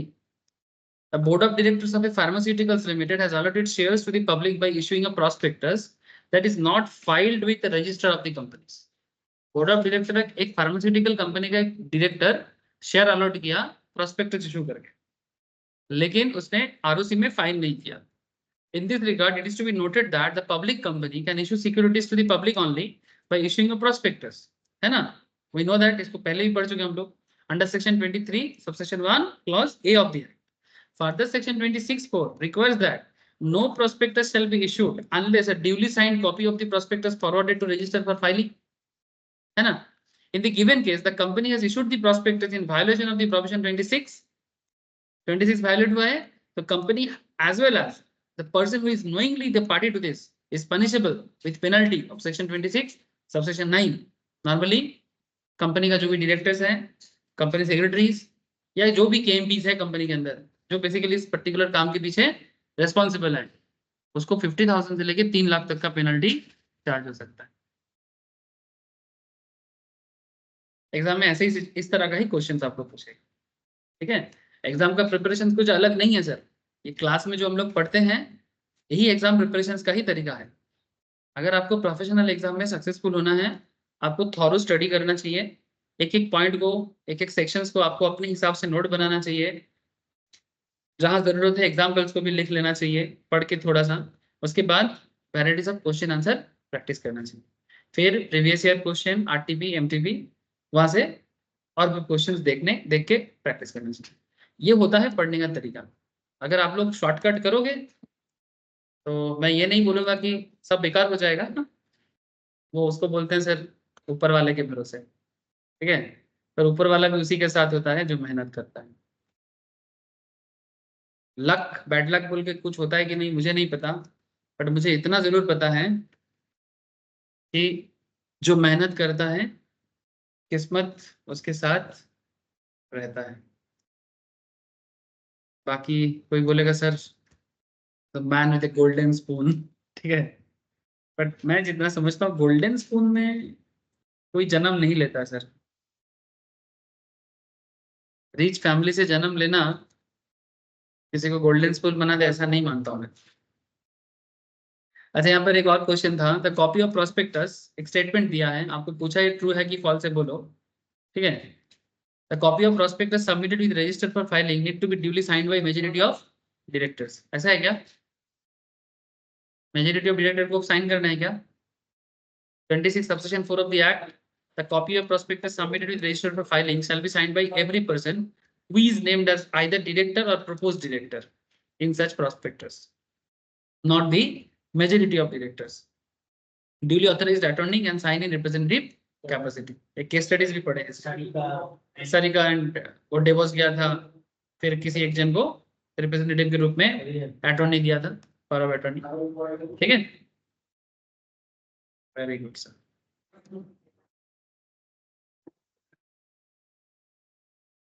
अच्छा, variations in terms of contract और object stated in prospectus, section 27 subsection 1, 27 subsection 1 provides the terms of the contract referred to in the prospectus or objects for which the prospectus has been issued can be varied. prospectus में जो भी चीजें हैं, the terms of contract referred to in the prospectus or object, यानी जिस object के साथ prospectus को इशू किया गया है, can be varied but only with the authority of the company given by its general meeting. Vary अगर करना चाहते हो तो जनरल मीटिंग में कंपनी को इसके बारे में डिस्कशन करना चाहिए. एज वेल एज अगर आप प्रोस्पेक्टस में कुछ चेंजेस लाना चाहते हो तो स्पेशल रेजोल्यूशन पास करना चाहिए. सर स्पेशल रेजोल्यूशन कैसे पास होता है? नॉर्मली इसके लिए एक चैप्टर है रेजोल्यूशन का, मीटिंग का एक चैप्टर होता है, लेकिन स्पेशल रेजोल्यूशन के लिए बेसिकली आपको 3/4 मेजोरिटी चाहिए. माने 75% मेंबर अगर किसी मैटर के फेवर में वोट देता है तो जाके वो रेजोल्यूशंस को हम लोग स्पेशल रेजोल्यूशंस बोलते हैं. और इसके केस में भी सेम टू सेम, अगर आपको चेंज करना हो variation in terms of contract और ऑब्जेक्ट्स स्टेटेड इन प्रोस्पेक्टस, अगर आप उसको चेंज करना हो तो जनरल मीटिंग में कंपनी के पास ऑथोरिटी है, वो स्पेशल रेजोल्यूशन पास करा सकते हैं. और उसके साथ साथ ये भी कहता है कि फर्स्ट प्रोविजन टू सबसेक्शन 1, 27 के प्रोविजंस तो सेक्शन सबसेक्शन 1 उसके प्रोविजन में बोला है, फर्स्ट प्रोविजन में that prescribe details of the notice which to be given to the shareholders are to be published in newspaper. माने चेंज करना चाहते हो तो शेयर होल्डर को बताओ. ठीक है, तुम कुछ भी चेंज करना चाहते हो प्रोस्पेक्टस में तो you have to inform to the share holder. उसके लिए आपको क्या करना है? नोटिस भेजना है. सर नोटिस आप भेजो, साथ में और भी क्या बोला, उसको इंग्लिश न्यूज़पेपर में published in newspaper, 1 in English and one in vernacular language. Vernacular माने जिस स्टेट में आपका रजिस्टर्ड ऑफिस है उस स्टेट में जो लैंग्वेज सबसे पॉपुलर है और जो न्यूज़पेपर सबसे ज्यादा सर्कुलेटिंग है। ठीक है, एग्जाम्पल के रूप में वेस्ट बंगाल में जो बंगाली न्यूज़पेपर सबसे ज्यादा सर्कुलेटिंग है उसका नाम है आनंद बाजार पत्रिका। Thank you sir. और इंग्लिश न्यूज़पेपर जो सबसे ज्यादा सर्कुलेट होता है all over India, that is times of India. ठीक है, इसके साथ साथ आप टेलीग्राफ में भी दे सकते हो, स्टेटमेंट में दे सकते हो, ठीक है, हिंदुस्तान टाइम्स में दे सकते हो। There are lots of, but mainly जो करना चाहिए आपको, circulating in the city where the registered office of the company is situated. जिस शहर में आपका कंपनी रजिस्टर्ड है वहां पर तो करना ही चाहिए। Situated indicating clearly the justification for such variation, और उसमें जस्टिफाई करो, इंडिकेट करो क्यों वेरिएशन करना जरूरी है। सिंपल बात है सर, जिसको लेके काम है, शेयर होल्डर को लेके ही तो बिजनेस है। अगर आप शेयर होल्डर को ही नहीं बोलोगे चेंजेस के बारे में तो बात तो मतलब नहीं होता ना। किसी भी काम को करने का एक प्रोसेस होता है, उसी प्रोसेस को हम लोग यहाँ पर लॉ में एक सुंदर तरीके से बोल के रखा है। नियम है सर, नियम को और क्या समझाओ, बस इतना समझा सकता हूँ कि नियम के पीछे का रीजन को समझोगे तो नियम समझ जाओगे। नियम के पीछे हर चीज के पीछे रीजन होता है। जैसे आपको एक चीज बताता हूँ, ऐसे देखना बहुत सारे फैमिली में जो लोग उतना लिटरेट फैमिली नहीं है, उतना पढ़ा लिखा फैमिली नहीं है, but they know some kind of rules, और जो अपने बच्चे को वो बोलता है वैल्यूज। हाँ, वैल्यूज नहीं, not values, there are certain things जिसके बारे में प्रॉपर रीजन तो वो नहीं दे पाता, लेकिन वो बोलते अपने बच्चे लोगों को कि ऐसा मत करो वैसा मत करो। एग्जाम्पल के रूप में, क्योंकि मैं गांव में पला बड़ा सर, तो विलेज एरिया में ना ऐसे पेड़ बहुत होते हैं। तो जैसे मेरे घर पे ना एक बरगद का मैंने बनियन ट्री पर्सनल था हम लोग का, बहुत बड़ा। जैसे आप लोग टीवी वगैरह में देखते हो ना, जिसमें वो झूला झूलता है, बनियन ट्री का जो रूट्स निकलते हैं ना, ठीक है, जो अगर आप कोलकाता में देखे हो मे भी कहीं पर, लेकिन हम लोग उधर मेरा पर्सनल एक बनियन ट्री था। तो नॉर्मली दिन को तुम कितना देर तक पेड़ के नीचे रहो नो इशू, बट कहता है कि रात को पेड़ के नीचे नहीं रहना चाहिए। ठीक है, तो कई बार ना हम लोग बदमाशी करके रात के टाइम पे पेड़ के नीचे ऐसे ही खटिया लगा के सो जाते थे। तो कोई भी बड़े आके क्या बोलता था, ए रात्रि वाला गाछन नीति सोते नहीं। ठीक है, तो मैं सीधा बोलता था। तो मैं एक दिन पूछा क्या ना सोते नहीं, तो बोलते नहीं सोते नहीं, या तो प्रश्न करते नहीं। ठीक है ठीक है, तो मैं बोलता था क्यों क्यों नहीं सोना चाहिए, सिंपल बच्चा का क्वेश्चन है। तो बोलते थे इतना प्रश्न नहीं करते, बच्चे को इतना सवाल नहीं करना चाहिए, सोना नहीं चाहिए, सोना नहीं चाहिए। अब इतना सवाल जवाब मत करो, चुपचाप जाओ यहाँ से, जरूरत पड़ने से मार भी पड़ता था। ठीक है, लेकिन किसी ने उस टाइम पे बता नहीं पाया था कि रीजन क्या है। आप लोग जानते हो ना रीजन क्या है, जानते हो आप लोग रीजन क्या है कि क्यों रात के टाइम पे पेड़ के नीचे सोना नहीं चाहिए?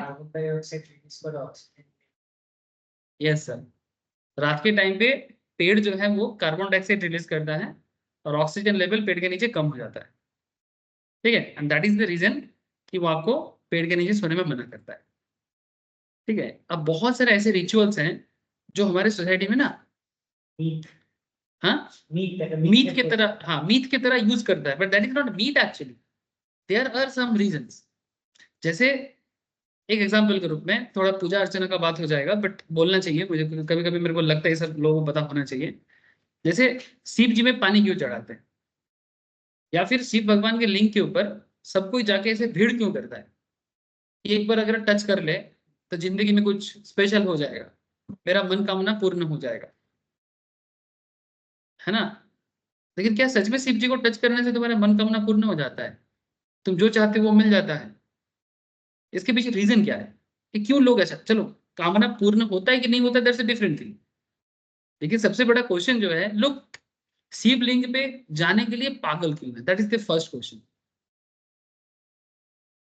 क्यों ऐसा क्यों है? ये पागल है क्या सब कोई? और एक दिन में तो ऐसा हुआ नहीं है, हजार हजार जुगों से ये चल रहा है। वाई? इसके लिए आपको सबसे पहले पता होना चाहिए कि ये शिव जी का जो लिंग है ना, they are all jyotirlinga. And ज्योतिर्लिंग क्या होता है, इसको अगर इंग्लिश में नाम करा जाए तो ये सब यूनिवर्स जब बना था, जब एक वो आर्ट जब पैदा हुआ था, तो उस टाइम पे जितना एटॉमिक एनर्जी वर्ल्ड के डिफरेंट पार्ट में डिस्ट्रीब्यूट हुआ था, ये उस क्रिएशन एनर्जी का एक अंश है, efficient उस एनर्जी का एक अंश है। ज्योतिरात्मलिंग हाँ मैंने बेसिकली जहां से क्रिएट हुआ है दुनिया, जैसे हिंदू लोग हम लोग मानते हैं कि शिव जी से ही क्रिएट हुआ है, he is the creator and he is the destroyer, है ना। तो जो ये अर्थ को क्रिएट किया है तो उसी का एक, और वो एक्चुअल में वो जो काला काला जो पत्थर होता है ना, जिसको हम लोग लिंग बोलते हैं, जो मिट्टी में स्वयंभू माना जाता है, ठीक है, और 12 ज्योतिर्लिंग तो एकदम स्वयंभू ही मिला है। तो ये 12 ज्योतिर्लिंग जो है उसमें वो जो एनर्जी है वो एनर्जी का वो सेंटर है। तुम अगर शिव जी को छूते हो तो तुमको एक स्पेशल एनर्जी तुम्हारे बॉडी को मिलता है चार्ज में। अब उसमें तुमको तुम्हारा मनोकामना पूर्ण होगा नहीं होगा, that's a different thing, but वो एक्चुअली आर्ट क्रिएशन के साथ उसका कुछ कनेक्टिविटी है, एंड इसीलिए लोग भागे भागे पहुंचते हैं। It's all about the creation, और उसको हम लोग देसी भाषा में बोलते हैं परमात्मा, हमारे नॉर्मल रिचुअल्स भाषा में बोलते हैं। इंग्लिश में बोले तो एटॉमिक एनर्जी, ये वो बहुत कुछ आ जाता है, तब हम लोगों को लगता है साइंस, और देसी भाषा में बात करने के टाइम पर लगता है मीथ, कल्पना। अच्छा है ना, किसी भी चीज में इंग्लिश डाल दो वो साइंस। हाँ बोलो सर। এই যে এনার্জি গুলো আছে সেগুলো একই শেপটা কিভাবে এলো? সেটা তো, ওইটা তো অনেক বড়, ওগুলো ডিসকভার করতে হয়, আমার এত নলেজ নেই, ठीक है, मेरे को इतना नॉलेज नहीं है कि शिवलिंग का शेप ऐसा क्यों है, ठीक है, इतना नॉलेज मेरे को नहीं है, बट मैं इतना खोज करके पाया कि युगों युगों से, हजार हजार सालों से एक चीज के पीछे इतना लोग पागल नहीं हो सकता, कोई सभी लोग मूर्ख नहीं है, देयर मे बी समथिंग जिसको हम लोग साइंटिफिकली भूल गए हैं, क्योंकि आजकल लिटरेट लोगों का संख्या कम हो गया है। पहले लिटरेट लोग ज्यादा था, उनको बहुत ज्यादा समझ था, एक्चुअल लिटरेट, ठीक है, अभी समझ लोगों का कम हो गया है तो लोग उसको कुछ भी अपने हिसाब से बक बक बक बक कर रहे हैं, ठीक है, दैट्स अ डिफरेंट थिंग। चलो, लेकिन मेरा कहने का मतलब आपको ये नहीं था, मैं आपको कोई धार्मिक पाठ नहीं पढ़ा रहा था, मैं आपको बोल रहा था कि बहुत सारा ऐसा नियम है जो हमारे समाज में ना एक डेली लाइफ का एक पार्ट बन चुका है, और वो भी जीने का नियम बोला जाता है, और इसी को धार्मिक किताब में लिख के बोला गया this is the way of life. Similarly company law के अंदर भी इसी तरह का डिफरेंट काइंड ऑफ चीजें, जो होना चाहिए जो नहीं होना चाहिए, उसको एक सिस्टमेटिक वे में लिखा गया है कि इसी तरह से कंपनी चलना चाहिए, this is how a company should run, ठीक है। तो लॉ का यही कॉन्सेप्ट है, लॉ इसी तरह से बना है। लॉ को लेकिन आप लोग प्रेशर मत लो, आप लॉ के पीछे का कारण जानने का कोशिश करो, क्यों है, किस लिए है, ठीक है, तो आपको जवाब मिलेगा सर। प्रॉब्लम तो यही है ना कि कौन इतना सवाल जवाब करेगा। अच्छा, the second proviso of subsection 1 also prescribe that such company is not the use any amount raised by it through the prospectus for buying, trading or otherwise dealing in equity share of any other listed company। देखो क्या बोला, the second provision to subsection 1 also prescribe that such company is not to use any amount raised by it through the prospectus for buying, trading or otherwise dealing in equity shares of any other listed company। माने एक company पैसा, जैसे गो digit, ठीक है, उसने पैसा raise किया, और पैसा रेज करके उसने अपना बिजनेस नहीं कर रहा है, वो किसी और बिजनेस में इन्वेस्ट कर रहा है, या फिर किसी और बिजनेस पे ट्रेड कर रहा है। आपका पैसा इस पर्पस में आपने उसको नहीं दिया, वो खुद के बिजनेस के पर्पस में लगाए, वही उसका पर्पस है, वो किसी और बिजनेस में उसको यूज नहीं कर सकता, माने उस दूसरे बिजनेस पे वो इन्वेस्ट नहीं कर सकता, अपने बिजनेस पे, उसी अपने बिजनेस पे इन्वेस्ट करके वहां से जो रिटर्न कमाएगा उस रिटर्न को वो दूसरी जगह में लगा सकता है। लेकिन पैसा रेज करके उस पैसे को, सपोज मानो गो डिजिट ने पैसा रेज किया 500 करोड़ 700 करोड़ 1000 करोड़, फिर गो डिजिट ने किया कि उसको टाटा मोटर के शेयर में लगा दिया, ऐसा नहीं कर सकता sir. The second provision to subsection 1 also prescribe that such company is not to use any amount raised by it through the prospectus for buying, trading or otherwise dealing in equity shares of any other listed company। समझ में आया ना sir. Subsection 2 provides that dissenting shareholders, those who did not agree to the variations, are to be given an exit offer by promoters or controlling shareholders at such exit price and in such manner and condition as may be specified by SEBI by making regulations for this purpose। Example के रूप में यहाँ पर example दिया है, in Sweep Pharma limited after issue of prospectus willing to make a variations in object issue of prospectus, prospectus issue का कुछ object में चेंज करना चाहता है due to change in industry brought by कोविड-19 among other dynamic pharma industry. ठीक है, what is your piece of advice to the Ind Swift pharma limited? आप उनको क्या बताओगे? In the given case, INSWIFT should authorize the changes through special resolutions। पहला बात है, कहां पर करेगा? जनरल मीटिंग में करेगा, जिसको हम लोग एनुअल जनरल मीटिंग बोलते हैं। अगर एनुअल में नहीं कर सकता तो EGM में भी कर सकता है, जिसको एक्स्ट्रा ऑर्डिनरी जनरल मीटिंग बोलते हैं। Normally there is two types of AGM and EGM, and the copy of notice that is given to the shareholders for such variations shall be published in the newspaper along with justification of variations। If any shareholder shows dissent, then exit option shall be provided। अगर किसी को उस change के साथ, किसी को अगर वो चेंज पसंद नहीं है तो फिर वो क्या करेगा? कंपनी उसको क्या बोलेगा कि भाई तब आप जा सकते हैं, क्योंकि चेंज तो मैंडेटरी है, क्योंकि 75% अगर फेवर में है और 25% अनफेवर में हो सकता है ना, तो जो 25% फेवर में नहीं है, मैंने उसका कंपनी का बिजनेस मॉडल का कॉन्सेप्ट पसंद नहीं आ रहा है ना, तो 25% को क्या बोल सकता है? 75% फेवर में होने से ही स्पेशल रेजोल्यूशन पास होता है। 25% इसका मतलब एग्री नहीं किया है ना, वो कंपनी के फेवर में नहीं है डिसीजन के, तो उस केस में कंपनी ने उसको क्या बोलेगा? भाई आपको एग्जिट ऑप्शन देते हैं, शेयर का प्राइस भी बताते हैं कि किस दाम पे आप निकल सकते हो, प्रॉफिटेबल कंडीशंस में अगर बिजनेस है तो वो एग्जिट ऑप्शन देगा उसको, अगर वो चाहे तो जा सकता है, अदरवाइज डिसेंट के साथ ही रह जाओ, कोई मना नहीं है। Once funds are raised through given prospectus, the principle of doctrine of ultra virus, doctrine of ultra vires आप लोगों में एकदम कंपनी लॉ के बेस में पढ़ाता हूँ, है ना, बहुत ज्यादा बातचीत होता है इसमें। Once funds are raised through a given prospectus, the principle of doctrine of ultra virus, that is mutatis mutandis, comes into play। माने अल्ट्रा वायरस का जो कॉन्सेप्ट है वो पिक्चर में आ जाता है। The company has to use the funds strictly in accordance with the prospectus। जो तुमने बोला वही तुमको करना चाहिए, तुम उसको चेंज नहीं कर सकते। But if any case variation need to made, then such deviations are required to be pre-approved by the investors, and recall options needs to be given to the dissenting investors। Deviation regarding use of proceeds of issue for buying, trading or otherwise dealing in equity shares of any other listed company is not permitted in any case। मैंने तुम जिस पैसा को तुमने raise किया वो तुम किसी कंपनी के शेयर को बाई करने के लिए, ट्रेड करने के लिए, जो ऑलरेडी स्टॉक मार्केट में लिस्टेड है, उसके लिए तुम यूज नहीं कर सकते। प्रोसीड्यूरल एस्पेक्ट्स बोलता है rule 7 of the companies rule 2014 prospectus and allotment security, इसको PAS रूल भी कहते हैं, PAS रूल 2014। सबसे सब rule 1 provide special resolutions to be pass through postal ballot. Postal ballot जैसे वोट होता है, पोस्टल बैलेट में हो सकता है, ऑनलाइन वोट हो सकता है, शो ऑफ हैंड हो सकता है, पोलिंग करके हो सकता है। ठीक है, यहाँ पर पोस्टल बैलेट होता है। Postal ballot and contents to be included in notice. ये नोटिस पे बोल दिया जाएगा कि कैसे रेजोल्यूशन पास करने का वोट लिया जाएगा। ठीक है, फर्दर सब rule 2 provides the advertisement of the notice for getting resolution passed shall be in form PAS1। PAS कहां से आया? PAS prospectus and allotment of securities का abbreviation है, and such advertisement shall be published simultaneously with dispatch of postal ballot notice to shareholders। According to sub rule 3, the notice shall also be placed on the website of the company if any। अगर company का website है तो, website रहना mandatory नहीं, but आज के date में सभी कोई मोटा मोटी करता है। एक क्वेश्चन दिया है यहाँ पर, अच्छा हो रहा है ना, एक टॉपिक हो रहा है, केस स्टडीज हो रहा है, क्वेश्चन हो रहा है, पढ़ने का मजा भी है, अच्छा लगता है।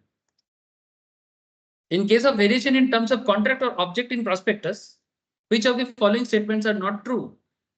In case of variation in terms of contract or object in prospectus, which of the following statements are not true? false। ठीक है, इनमें से कौन सा सही नहीं है, माने which is false। Very good sir। Ordinary resolution shall be passed at general meeting। Notice given to shareholders shall also be published in 2 newspaper। Amount to raised can be invested only in equity share of prescribed class of companies।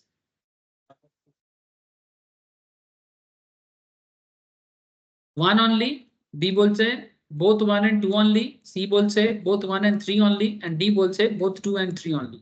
Answer दिखा रहा है C, माने 1 and 3 only।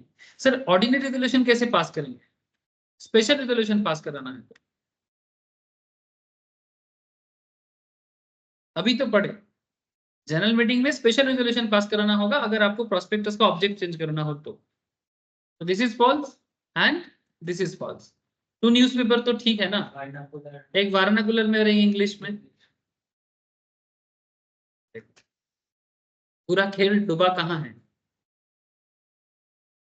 मैं क्या बोल रहा हूँ कि आंसर देने का जो सीक्रेट है वो किधर छुपा हुआ है? थॉरो स्टडी में। लाइन वाइज अगर तुम थॉरो पढ़ोगे तो तुम आंसर दे पाओगे, जहां स्किप करोगे शॉर्टकट करोगे आंसर गुम रह जाएगा।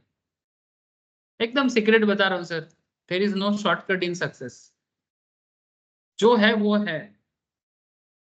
मैं अगर बोल दूं नहीं नहीं आपको डिटेल्स में नहीं पढ़ना चाहिए, आपको स्ट्रैटेजी बना के जंप कर करके पढ़ना चाहिए, तो गलत हो जाएगा ना। सही है ना sir? Offer of sale of shares by certain members of company, section 28 में बोला है सबसेक्शन 1 प्रोवाइड दैट, मैंने 28 का सबसेक्शन 1 दैट मेंबर और members of a company in consultation with board of directors में ऑफर होल और part of their holdings of shares to the public.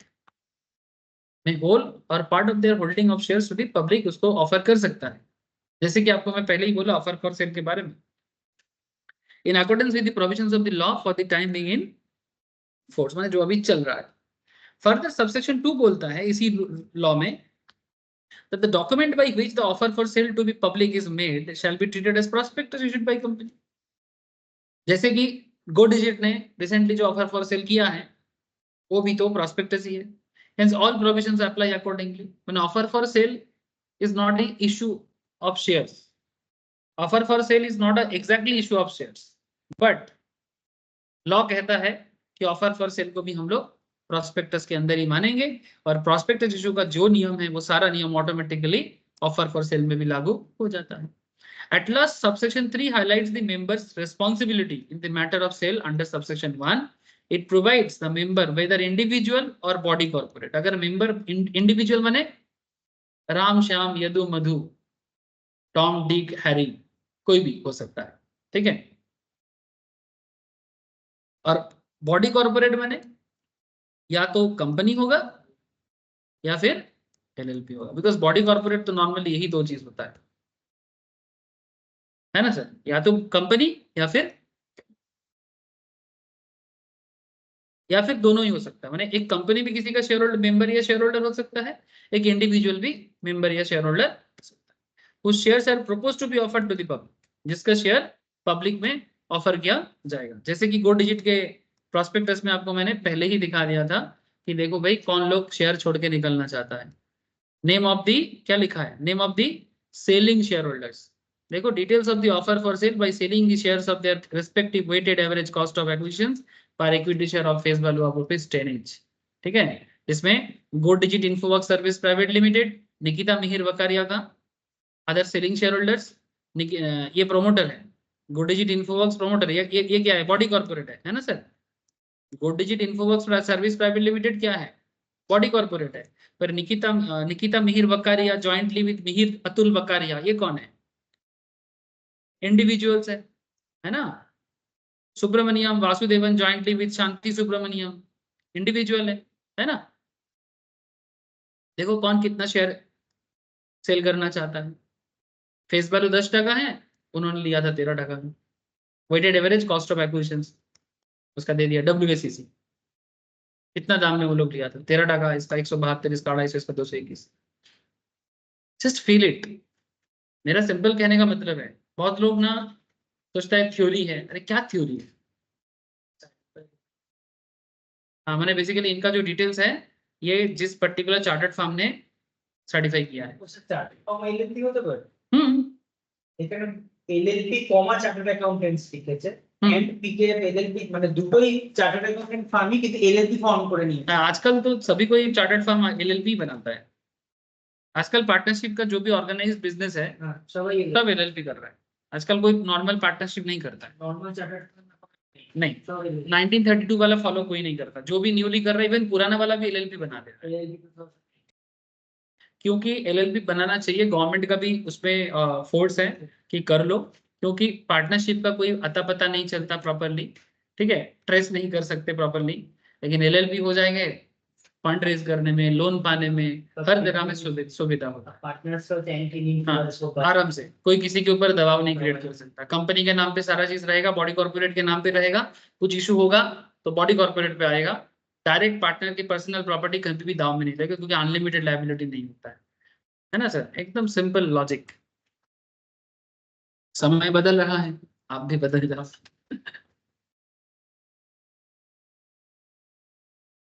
अच्छा,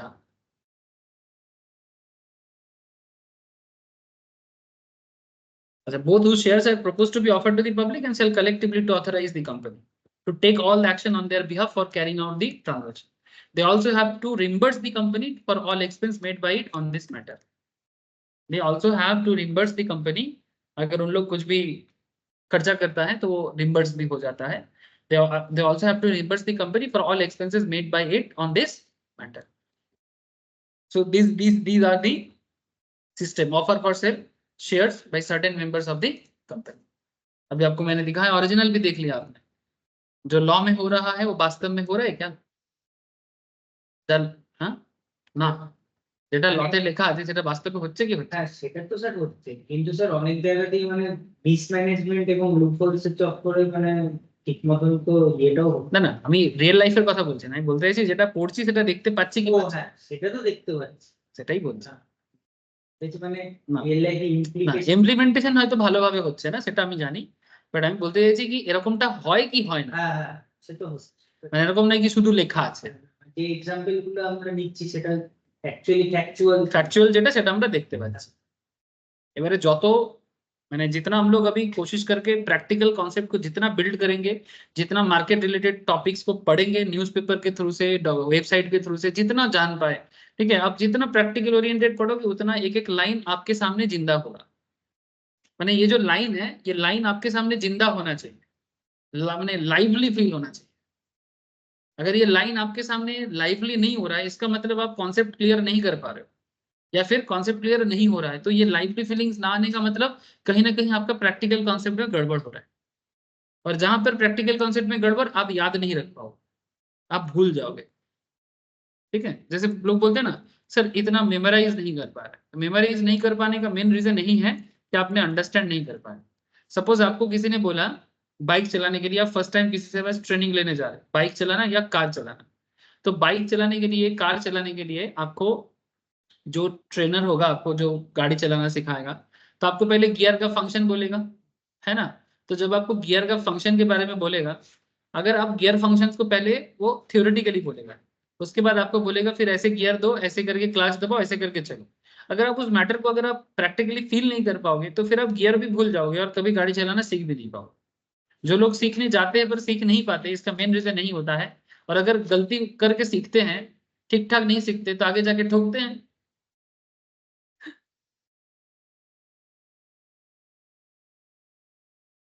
Procedural aspects. Rule 8 of the companies prospectus and allotment of securities, Rule 2014. According to Rule 8 subsection 1, provision of section 23 to 41 of this act and rules made thereunder shall be applicable to an offer for sale referred in section 28, except for the provisions relating to, जैसे अगर minimum subscription का matter हो, minimum application value का matter हो, any statement to be made by the board of directors in respect of utilization of money, ऐसा matter हो, तो फिर आपको ऑफर फॉर सेल के लिए इतना झमेला करने का जरूरत नहीं। यहाँ पर एक एग्जांपल दिया है, इलस्ट्रेशंस, चलो इलस्ट्रेशंस पढ़ते हैं। In case of super fixed limited, super fixed limited पूरा नाम है super fixed limited, some of the members of a company offer part of their holding of shares to the public. Some of the member of the company offer part of their holding of the share to the public, ऐसे go digit देखिए, in consultation with the board of directors, wherein company took all actions on their behalf for carrying out the transactions.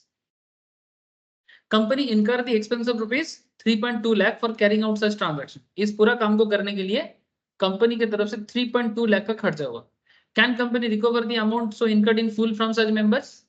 जिनका share cell होने वाला है उसको cell करने के लिए कंपनी का 3,20,000 का खर्चा हुआ है। माने इन सिंपल, जैसे यहाँ पर गोल्ड डिजिट का इतने सारे शेयर होल्डर लोग अपना शेयर बेच के मार्केट से निकलना चाहता है, लेकिन ये इतना इजीली थोड़ी ना निकल जाएगा। ये बंदा बोल रहा है कि 50 इतना शेयर, देखो 5 करोड़ 47,55,614 शेयर निकलना चाहता है, ये 4,000 शेयर छोड़ के जाना चाहता है, ये 3,700, ये 3,000 इक्विटी शेयर छोड़ना चाहता है। ये क्या नॉर्मल कोई भी लोग ले लेगा? इसके लिए आपको बायर चाहिए ना प्रॉपर।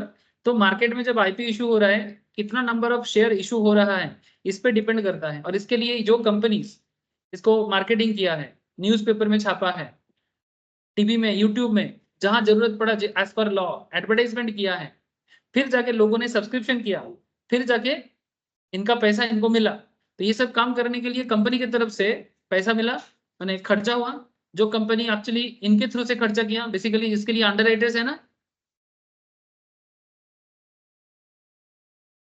ये लोग कौन है?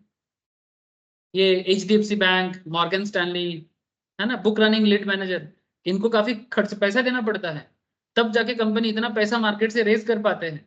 तो सिमिलरली एक एग्जांपल आपको सामने दिया है कि 3,20,000 का खर्चा हुआ है कंपनी की तरफ से एग्जिस्टिंग शेयर होल्डर को ऑफर फॉर सेल करने के लिए।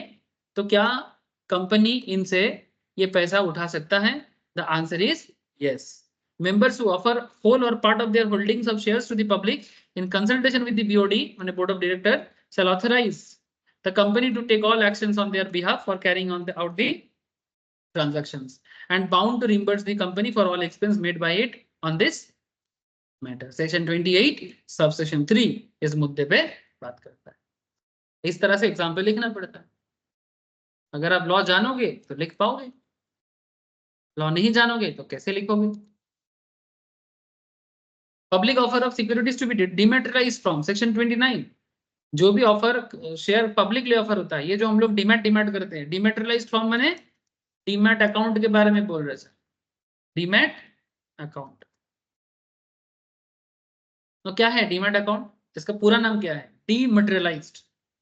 जो चीज फिजिकल था उसको डिजिटल ट्रांसफर किया गया। ये सब ट्रांसफर ज्यादातर केस में 96 के बाद हुआ है, स्पेशली हर्षद मेहता स्कैम के बाद, जिसके ऊपर बहुत मूवी वगैरह बना है ना सर। हर्षद मेहता स्कैम के बाद डीमैट अकाउंट मैंडेटरी किया गया, उससे पहले डीमैट अकाउंट वगैरह नहीं होता था। ठीक है। Subsection 1 of section 29 has overriding effect to any of the provision of this act. It provides that every company making a public offer and such other class or classes of companies as may be prescribed have to issue their securities only in dematerialized. मैंने बिना demat का share issue कर ही नहीं सकता। जिसका demat account नहीं होगा उसको शेयर नहीं मिलेगा। By complying with the provision of the Depositories Act 1996. डिपोजिटरीज कौन है? आज के डेट में हमारे देश में दो डिपोजिटरीज है, एक का नाम है NSDL, दूसरे का नाम है CDSL। इसका फुल फॉर्म है नेशनल सिक्योरिटी डिपोजिटरी लिमिटेड, इसका नाम है सेंट्रल डिपोजिटरी सर्विस लिमिटेड। इसके ऊपर भी सेबी लॉ में पढ़ाया जाता है डिटेल्स में।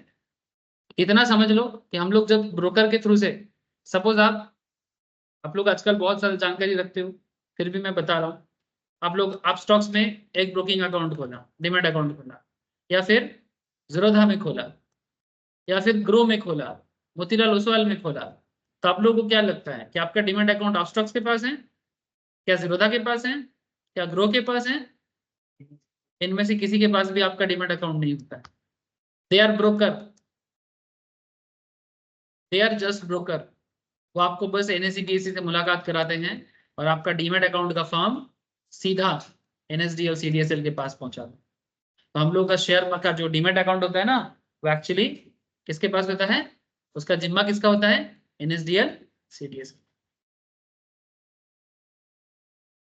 और ये डिपोजिटरीज जो है, डिपोजिटरीज क्यों बोला गया इनको? क्योंकि ये पूरा डीमैट अकाउंट का कॉन्सेप्ट को मेंटेन करता है, किसका नाम शेयर है, कितना शेयर किसको मिला है, तो उसको पूरा कंट्रोल करना, पब्लिक को पूरा रिस्पॉन्स कंट्रोलिंग देना, उसको प्रोटेक्शन देना, वही काम है इसका। ये बेसिकली सेबी का ही दो दाएं हाथ बाएं हाथ। Subsection 1A inserted 2019 provides that in case prescribed class or classes of unlisted companies, अगर अनलिस्टेड कंपनी में लिस्टेड नहीं है, the security shall be held or transferred only in dematerialized form by complying with the provision of Depositories Act. माने there are certain companies which are not listed in stock market. Government अगर उनका prescribe class उसको बोल दिया कि ये company का share अगर है, तो डीमैट अकाउंट के थ्रू से ही आप किसी को दे सकते हो, इशू कर सकते हो, अदरवाइज नहीं। तो अगर प्रेस्क्राइब क्लास और क्लासेस ऑफ अनलिस्टेड कंपनीज है तो उनका शेयर भी डीमैट में ही होना पड़ता है, उनका शेयर भी आप ऐसे नॉर्मली रख नहीं सकते। Further, subsection 2 provides any other company may convert its securities into demat form. कोई भी कंपनी डिमैट फॉर्म में शेयर कन्वर्ट कर सकता है. Issue its securities in physical form in accordance with the provision of this act. Physical में भी कर सकता है बट जरूरत पड़ने से डिमांड में कन्वर्ट कर सकता है. Issued its securities to dematterialized form in accordance with the provision of this disposition 1996 and regulation made thereafter. ये सब कहाँ बोला गया है? रूल 9. रूल 9 में इसके बारे में डिटेल्स में बोला. Rule 9 dematerialisation of securities and 9A issue of securities in dematerialised form by unlisted public companies. Unlisted माने जो स्टॉक मार्केट में लिस्टेड नहीं है. बार बार बोल रहा हूँ. Inserted vide companies prospectus and allotment of securities. Third amendment rule 2018 of companies prospectus and allotment security rules 2014 माने पास rule 2014 is relevant for procedural aspects pertaining to public offer of securities to be dematerialized form. माने 9 में dematerialized of securities and 9A में issue of dematerialized form of the by the unlisted companies का share को रखने के बारे में अगर गवर्नमेंट बोलता है तो उसको भी डिमेट फॉर्म में रखना पड़ेगा. उसे भी बिना डिमेट में कोई इशू नहीं कर सकता और कोई भी शेयर होल्डर उसको खरीद भी नहीं सकता. प्रोस्पेक्टस के एडवर्टाइजमेंट के बारे में कहाँ बोला गया है?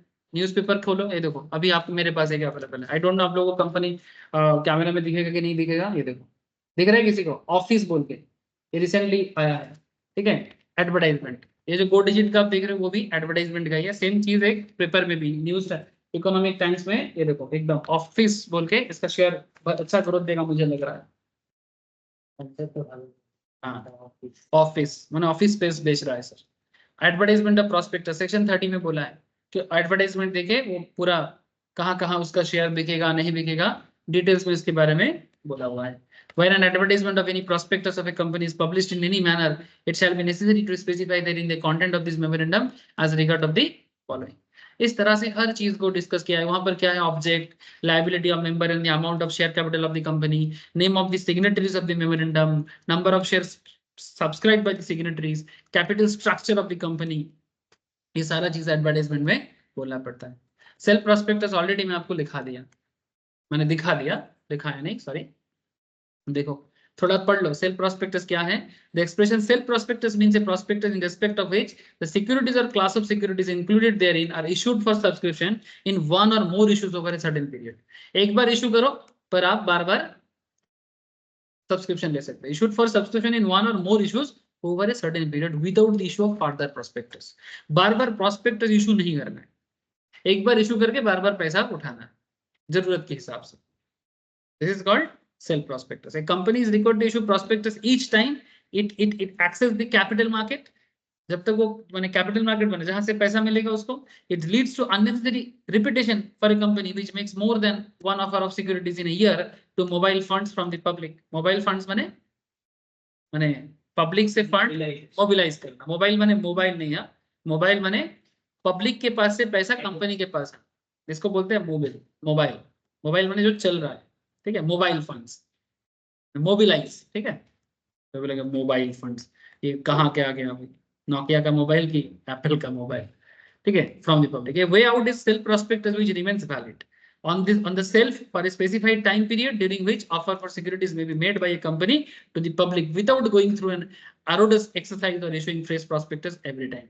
मजा का बात ये है सर, पढ़ तो रहे हैं पर ऑलरेडी सब कुछ देख चुके हैं, है ना. यही चीज है सर, एक बार देख लो ना फिर इंटरेस्ट आ जाए, रुचि आ जाए तो ये सब पढ़ना कोई बड़ी बात नहीं है.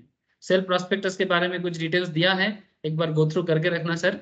मिस स्टेटमेंट इन प्रोस्पेक्टस में जेल हो जाएगा, सजा हो जाएगा, उसके ऊपर भी कुछ केस स्टडीज है. आप लोगों में रिकमेंड करूंगा सर नोट्स कलेक्ट करो अगर नहीं है आपके पास तो, और एक बार ना आप लोग छान मारो. ठीक है, एक बार छान मारो पूरा प्रोस्पेक्टस चैप्टर को. नेक्स्ट वीक में बाकी जो भी इंपॉर्टेंट पॉइंट्स होगा डिस्कस करेंगे. ठीक है, फिर उसके बाद न्यू चैप्टर में जाएंगे. हाँ, और भी एक क्लास लग सकता है प्रोस्पेक्टस में फॉर डिटेल्स के लिए. बट आई होप कि आपको पढ़ने का सिस्टम या क्या पढ़ना चाहिए, किस तरह से क्वेश्चन आंसर प्रैक्टिस, इवन इस नोट के अंदर आपको case studies and question answer भी मिल जाता है, which is very helpful for students to understand the concepts and as well as examination pattern क्या पूछ सकता है. ठीक है, इससे आपको पता चल जाएगा. अलॉन्ग विद दैट आप जहां से मर्जी क्वेश्चन प्रैक्टिस करो, नो प्रॉब्लम विद दैट. बस जानो कि लॉ को पढ़ता कैसे है और लॉ क्यों लाया गया, ये जान लो सर, काम हो जाएगा. सीक्रेट. ओके, विराट कोहली बनो, Virat Kohli, step by step. देखा विराट कोहली को इनिंग्स खेलते हुए। अच्छा कोई बात नहीं सर। शिल्पा, सनोन, प्रिया, अभिजीत, आरजू, अंकिता। ओके सर, फिर आज इतना ही है। अच्छा कल कोई क्लास नहीं होगा हाँ? अगर कोई भी क्लास आप लोगों का कल है, कल छुट्टी रहेगा because of elections in my area. ठीक है, संडे तो उसके बाद है, तो कल और परसों संडे है, कल कोई क्लास नहीं रहेगा, कल छुट्टी रहेगा एक्चुअली इलेक्शन के कारण, मेरा इलेक्शन छुट्टी कल। ठीक है, ठीक है sir, bye, tata, good night. Thanks, sir. Good night. Bye, sir. Good night, sir. Bye sir, good night sir.